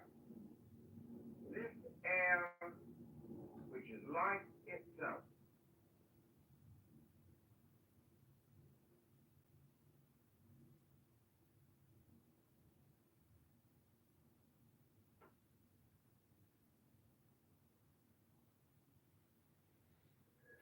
So you are bathed in an ocean of spirit.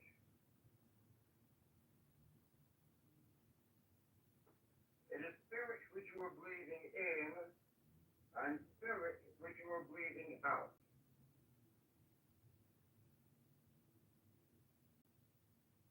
Taking in and giving forth the one universal spirit in which you live and move and have your being.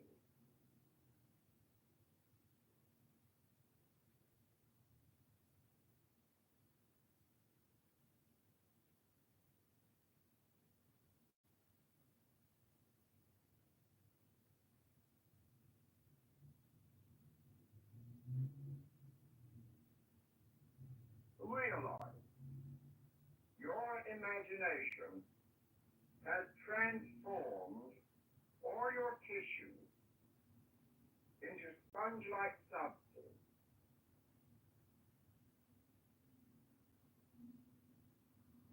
From head to toe, all of you, you are one vast sponge, open to the divine force surrounding you.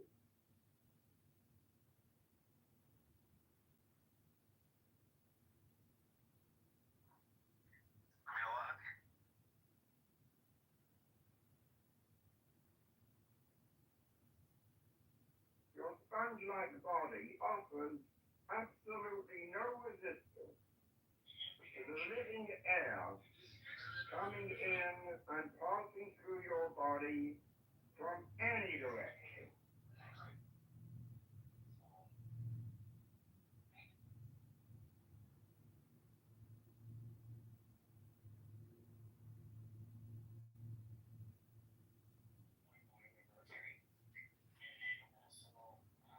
You are no longer breathing only with your nose or chest. But actually, you are breathing through every pore of your being.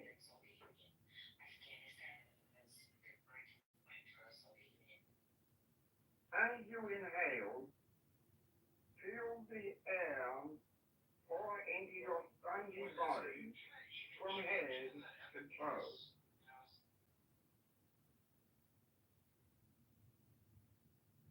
As you breathe out, the air passes all the way through your body,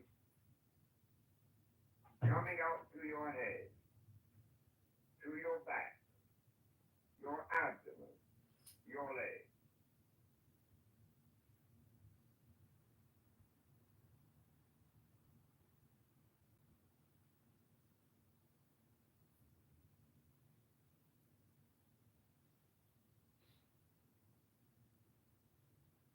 Continue your rhythmic breathing. Feel the air flowing in and through your body.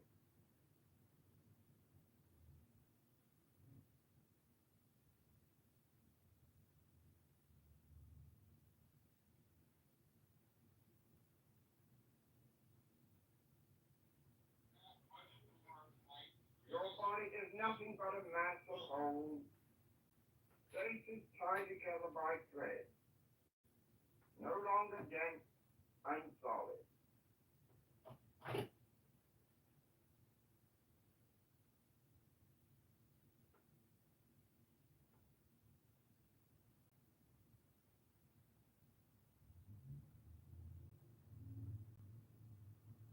Air pours through you, ascending from feet and legs through the Who's entire is body, eternal without doing, and yet nothing remains not done. What compress you must, is eternal without doing. What compress you must, the great Tao is overflowing.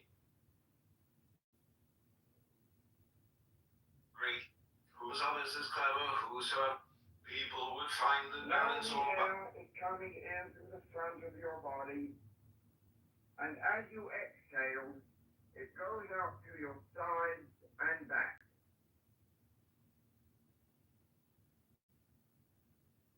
Inhale, and the air flows in.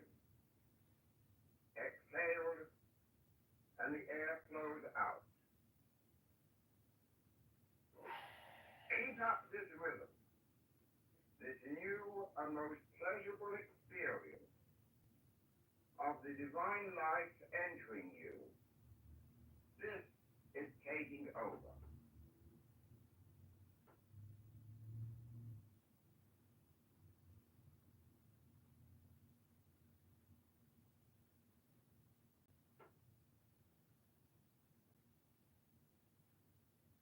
With each inhalation, you breathe in life and spirit.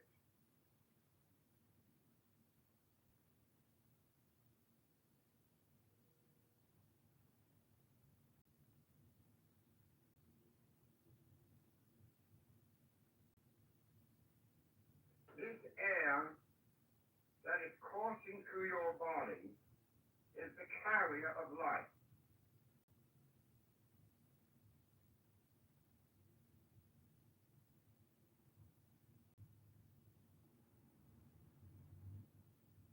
This air is the divine spirit which is created, and so can transform, heal, harmonize, and restore our everyday lives.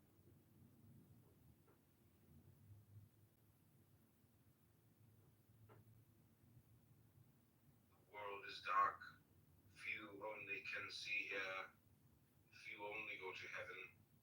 Like birds escape from the net. This is the one The life swans go on the animating all created things. God is coming into your life, into your very body, filling it with divine spirit.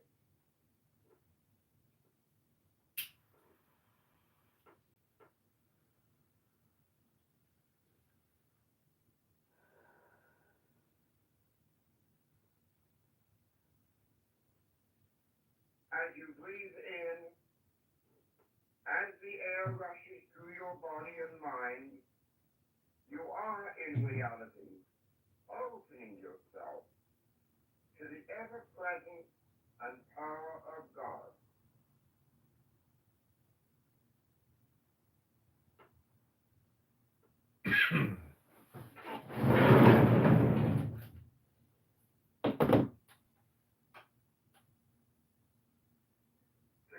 consciousness of God is pervading every part of your body, every nook and cranny of your mind, conscious as well as unconscious.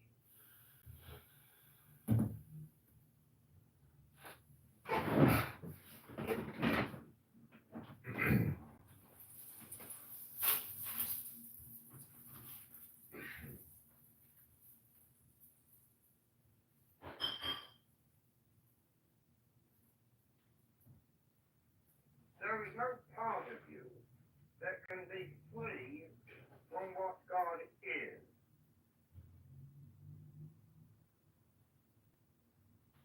You have opened yourself to God. You have dedicated yourself to God and to the great work.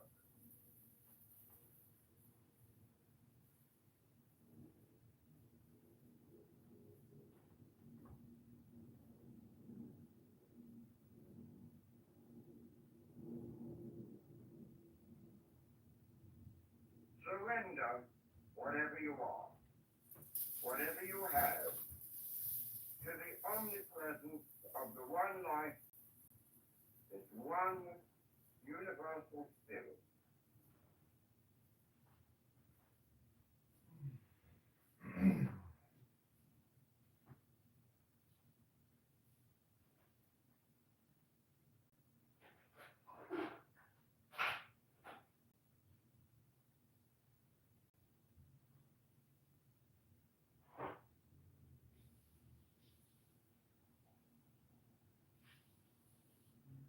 With each breath, the ever-living God surges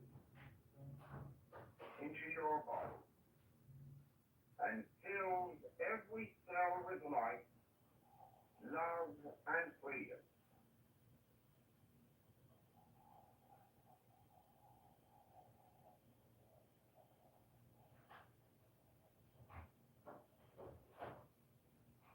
God is in us, and we are in God.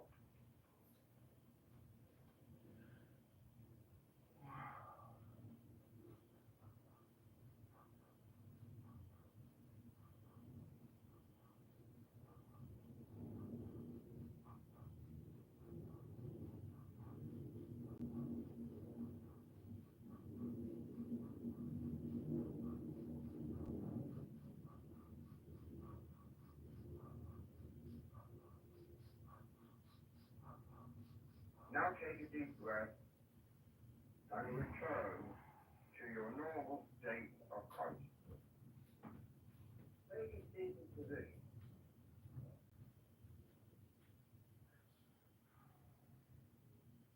Allow yourself to relax. Start with rhythmic breathing. Let us ask for divine guidance at the beginning of each session.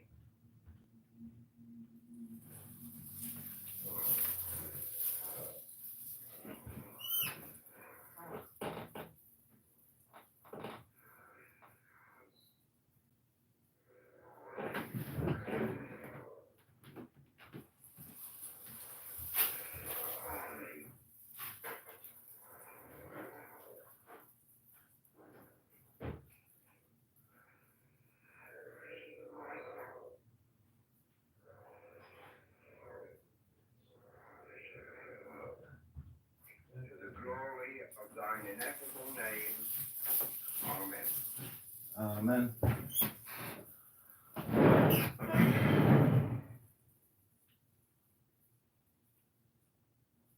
You have achieved perfect relaxation.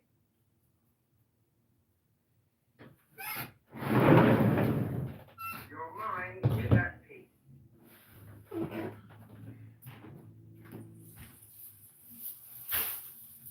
You are now able to concentrate your thoughts, your feelings, your awareness.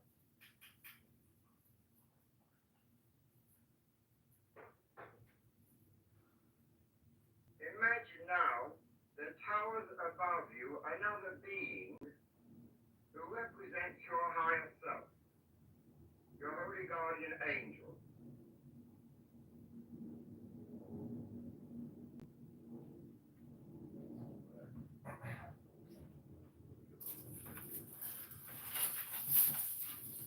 See this majestic, towering figure standing above you, watching over you with his light and love, protecting you, guiding you.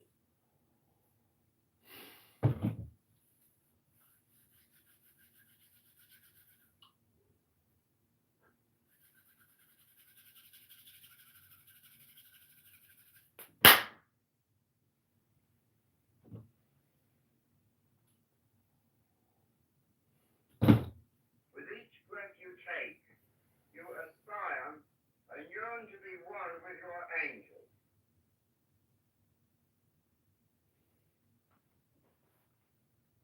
With the exhalation, this great being descends into you.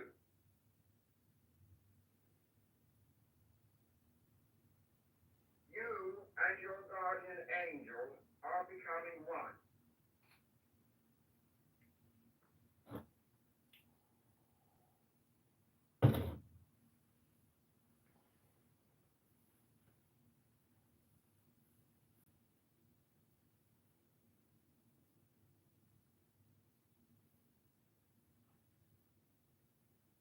Inhale, yearn towards your divine angel.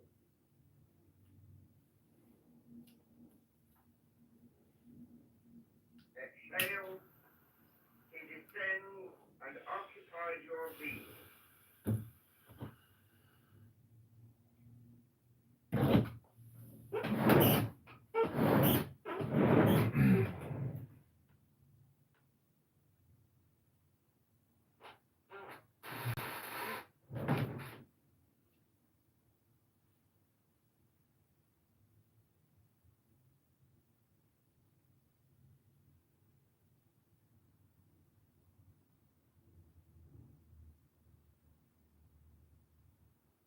Imagine this divine being with wings that are outstretched. I tell you this thing. Vibrating rapidly. No, let's go to power. show up with everything in the fucking.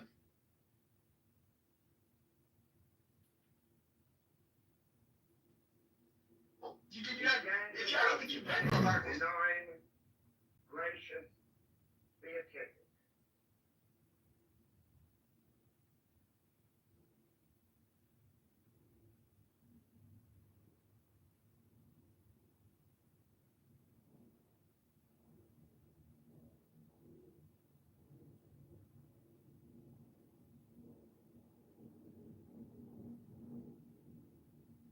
Inhale, long for, yearn for, and this great being who is yourself made perfect. Exhale,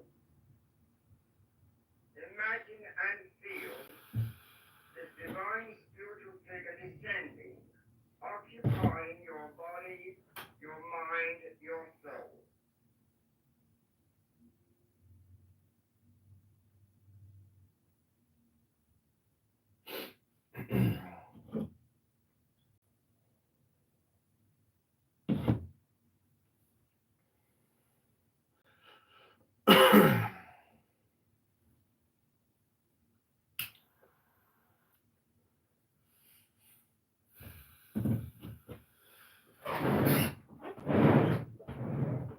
Inhale, and imagine that you are lifting up your arms towards the heavens, towards the sky, aspiring towards this noble being who is yourself.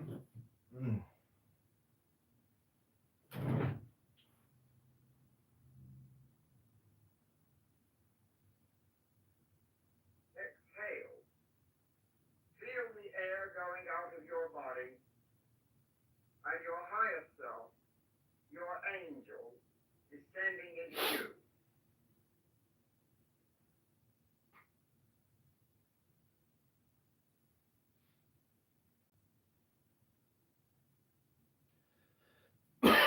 Inhale.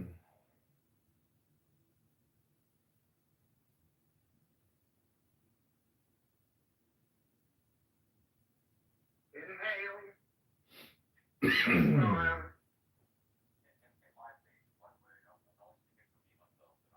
Exhale. You are one.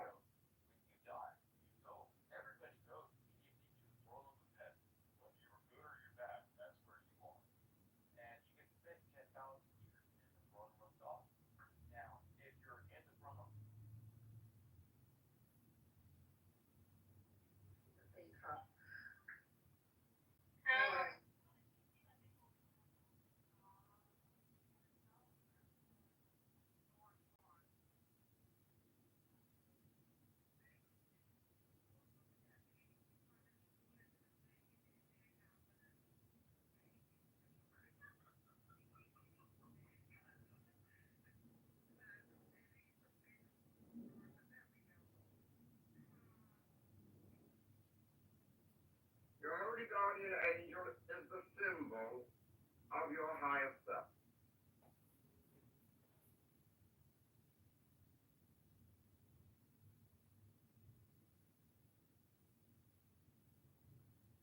Imagine and visualize him there, as he always is, ready to help you and guide you throughout life.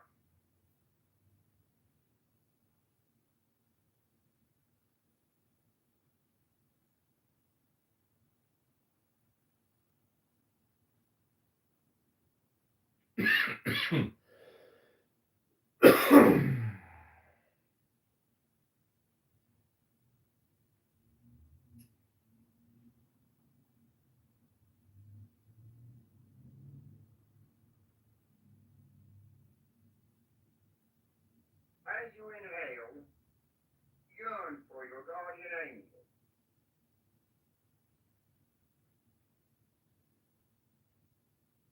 As you exhale, feel your angel coming down, occupying you, filling you as your breath goes out.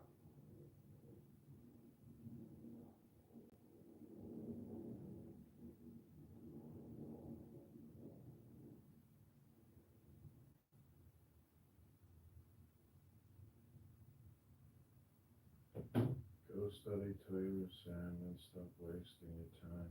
Inhale, aspire. Exhale, you are one.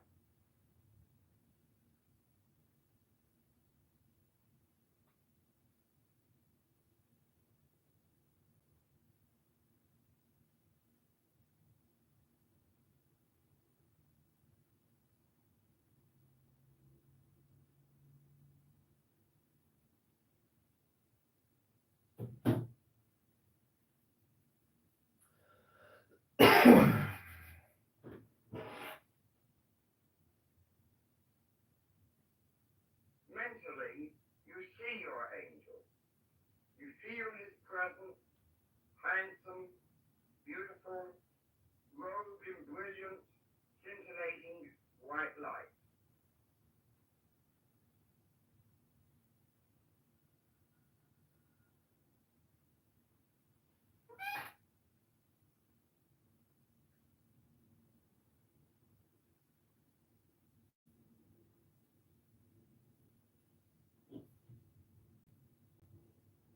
Inhale, aspire. Exhale, you are one.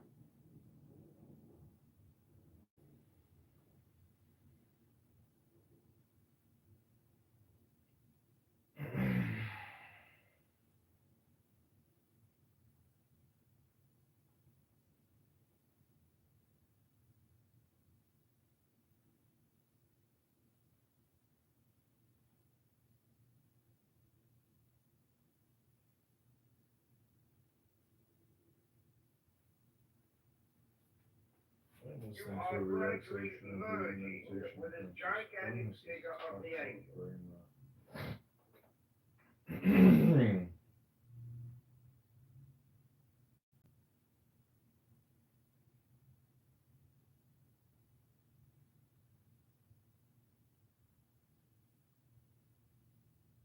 is your higher self, your guardian angel, desiring to be with you, and you to become united with him.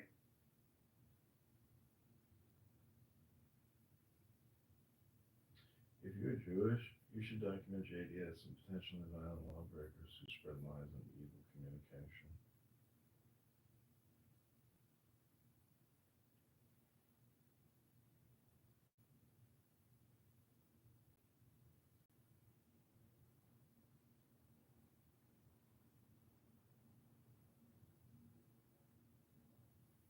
Yearn for your guardian angel. Life is too short. You and your holy guardian angel are one.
This is the goal of your lifetime.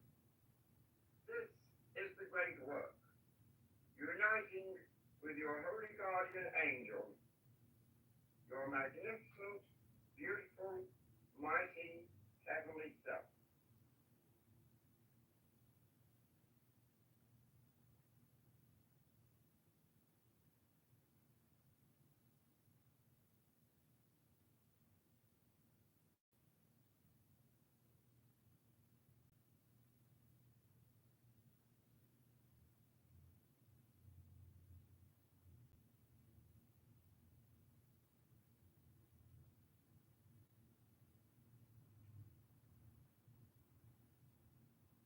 Meditate quietly.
A lot of fun.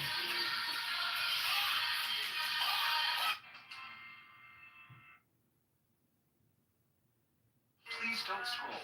I'm just trying to become a big content.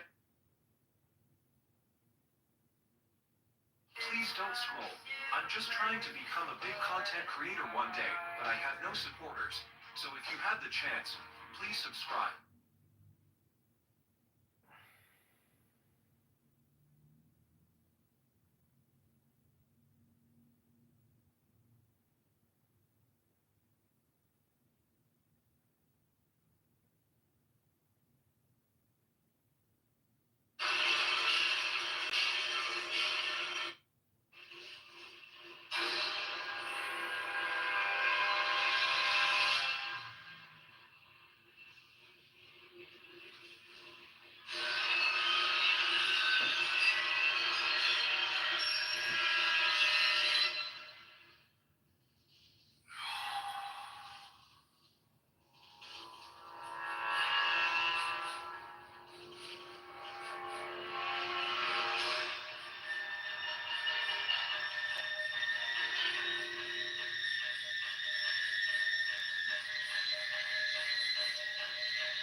Sing with me that wonderful elevation to an ancient adoration.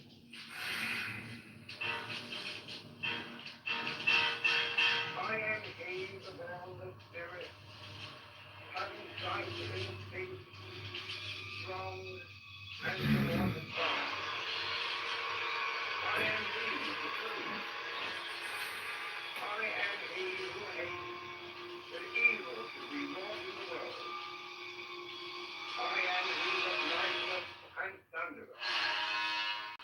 I am he from whom is the flower of the life of earth. I am he whose mouth never flameth. I am he the begetter and manifester unto the light. I am he the grace of the world. The heart, circle of circles, is my name.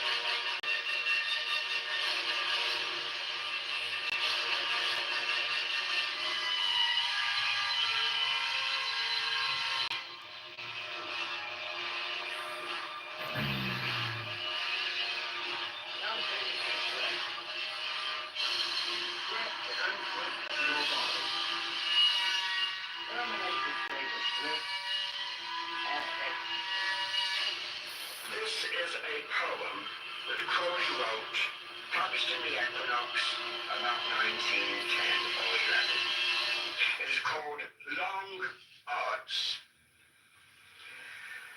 How many million galaxies there are, who knows? And each has countless stars in it, and each rolls to eternities afar beneath the threshold of the infinite. How is it that with all that space to roam, I should have found this mote that spins and leaps in what unutterable sunlight, foam of what unfathomable starry deeps? Who knows? And how this 1,000 million souls and 500,000 million souls of earth that swarm, all bound for unimagined goals, all pioneers of death enrolled at birth, how were they swept away before my sight, that I might stand upon the single prick of infinite space and time as finite? Who knows?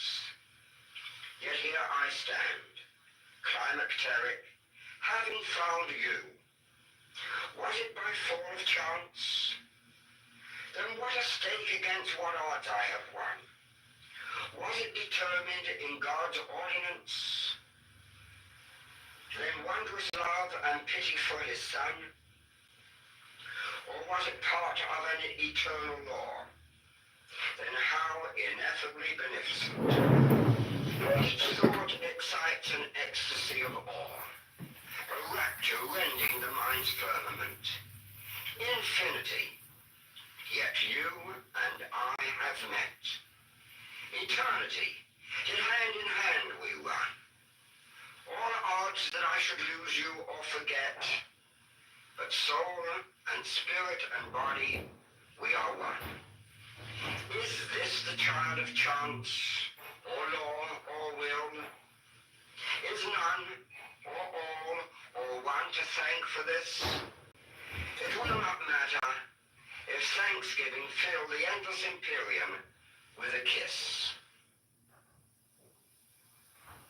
This is an excerpt from The Book of Lies, written about 1910 or 11 by Aleister Crowley. It is called Venus of Milo. Life is as ugly and necessary as the female body. Death is as beautiful and necessary as the male body. The soul is beyond male and female, as it is beyond life and death. Even as the lingam and the yoni are but diverse developments of one organ, so also are life and death but two phases of one state. So also the absolute and the conditioned are but forms of that. What do I love? There is no form, no being, to which I do not give myself wholly up. Take me, who will.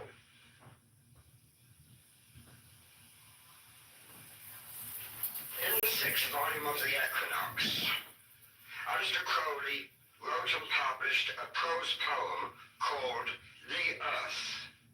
This is a short excerpt from it. The child of miracle to the world, greeting. I reach my hands to the leaves and dabble in the dew. I sprinkle dew on you for kisses. I kneel down and hold the grass of the black earth to my bosom. I crush the earth to my lips as if it were a grape, and the wine of Demeter flushes my cheeks. They burn with joy of youth. Why should I greet the world? Because my heart is bursting with love for the world. Love, say I? Why not lust? Is not lust strength and merriment, and the famine that only the infinite can stay? And why do I call myself the child of miracle? Because I have entered a second time into my mother's womb and am born.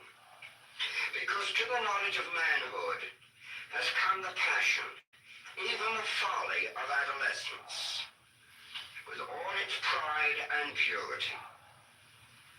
It is for this that you see me lying upon the thick wet grass, unquenchable, or rejoicing in the fat black loam.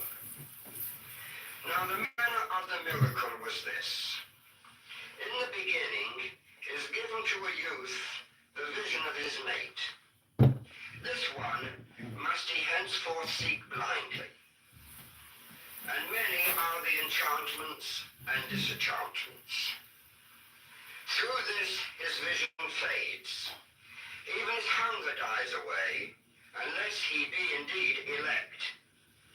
But in the end, it may be that God shall send him the other half of that token of paradise. Then, if he have kept the holy fire alight, perhaps with much false fuel, that fire shall instant blaze and fill the temple of his soul. By its insistent energy, it shall destroy even the memory of all those martialites that came to greet it. And the priest shall bow down in glory and grasp the altar with his hands and strike it with his forehead 7 times. Now this altar is the earthen altar of Demeter.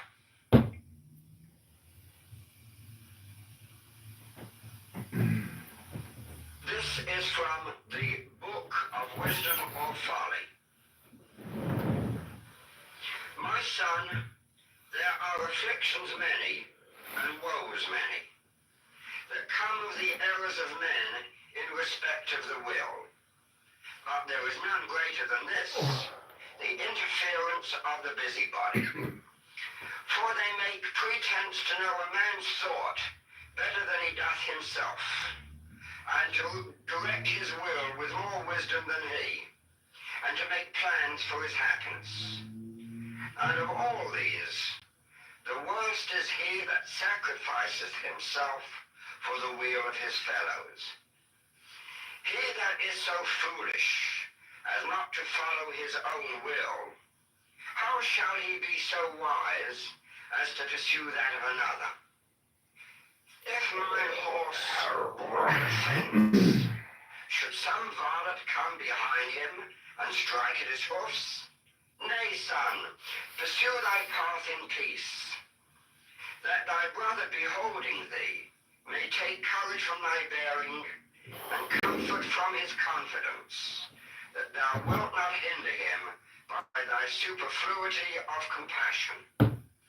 Let me not begin to tell thee of the mischiefs that I have seen, whose root was in kindness, whose flower was in self-sacrifice, and whose fruit in catastrophe. Verily, I think there should be no end thereof. Strike, rob, slay thy neighbor, but comfort him not, unless he ask it of thee. And if he ask it, be wary.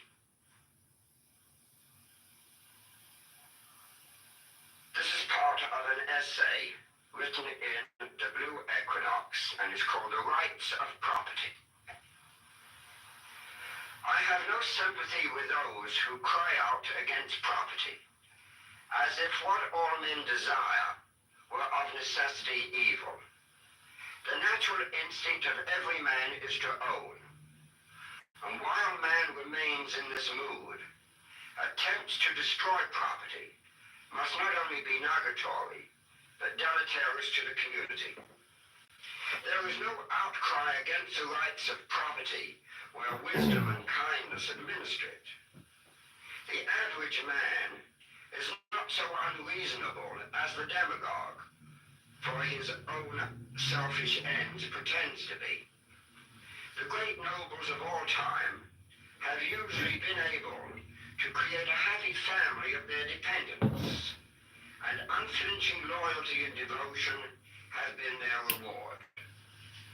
The secret has been principally this, that they have considered themselves noble as well in nature as in name, and thought it foul shame to themselves if any retainer met unnecessary misfortune. The upstart of today, however, lacks this feeling. He must try constantly to prove his superiority by exhibiting his power, and harshness is his only weapon.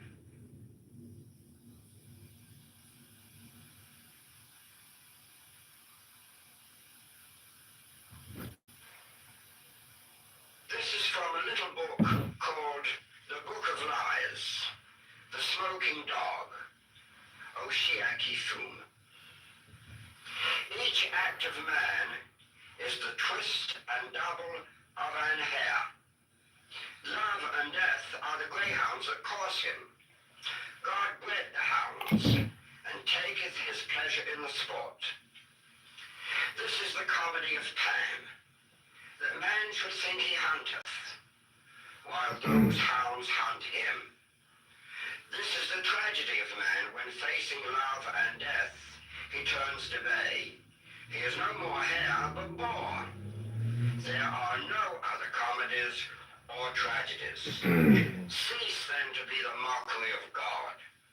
In savagery of love and death, live thou and die. Thus shall his laughter be thrilled through with ecstasy.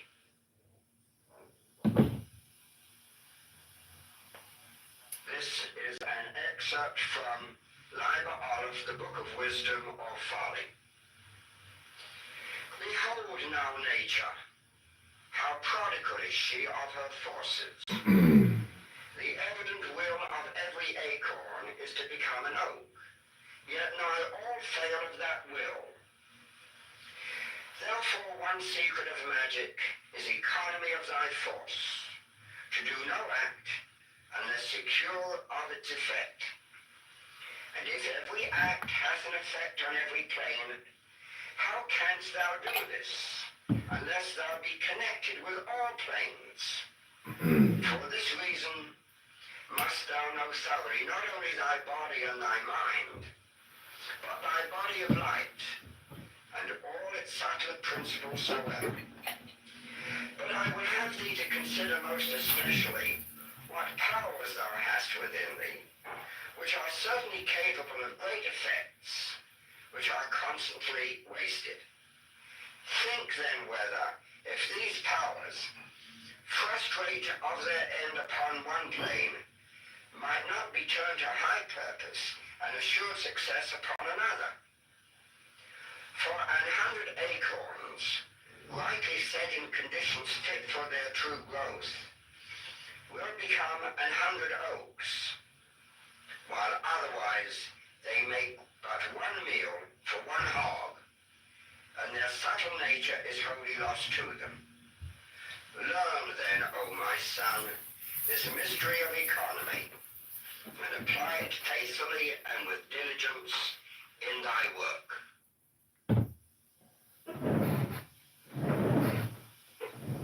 The tent. This is a sonnet that Crowley wrote during a trip to the desert. Only the stars endome the lonely camp. Only the desert leagues encompass it. Waterless wastes, a wilderness of wit, embattled cold, imagination's cramp. Now were the desolation fain to stamp the congealed spirit of man into the pit, save that, unquenchable because unlit, the love of God burns steady, like a lamp.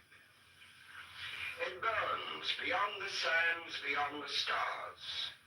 It burns beyond the bands, beyond the bars. And so the expanse of mystery, veil by veil, burns inward, plume on plume, still folding over the dissolved heart of the amazed lover, the angel wings over the Holy Grail.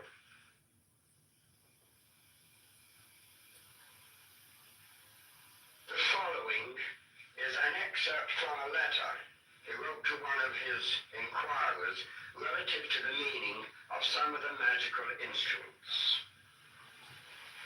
Really, you comfort me when you turn from those abstruse and exalted themes with which you have belabored me so often of late to dear, cumbersome little questions like this in our letter received this morning. Do please, dear master, give me some hints about how to make talismans. That's the same as talismata, isn't it? Yes. And the panticle. The official instructions are quite clear, of course, but somehow I find them just a little frightening. Well, I think I know pretty well what you mean.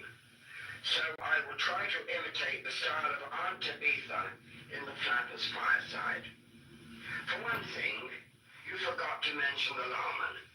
Now, what are these things when they are at home? That's easy enough. The lawman is a sort of coat of arms. It expresses the character and powers of the wearer. A talisman is a storehouse for some particular kind of energy, the kind that is needed to accomplish the task for which you have constructed it. The panticle is often confused with both the others. Accurately, it is a minutum mundum, the universe in little.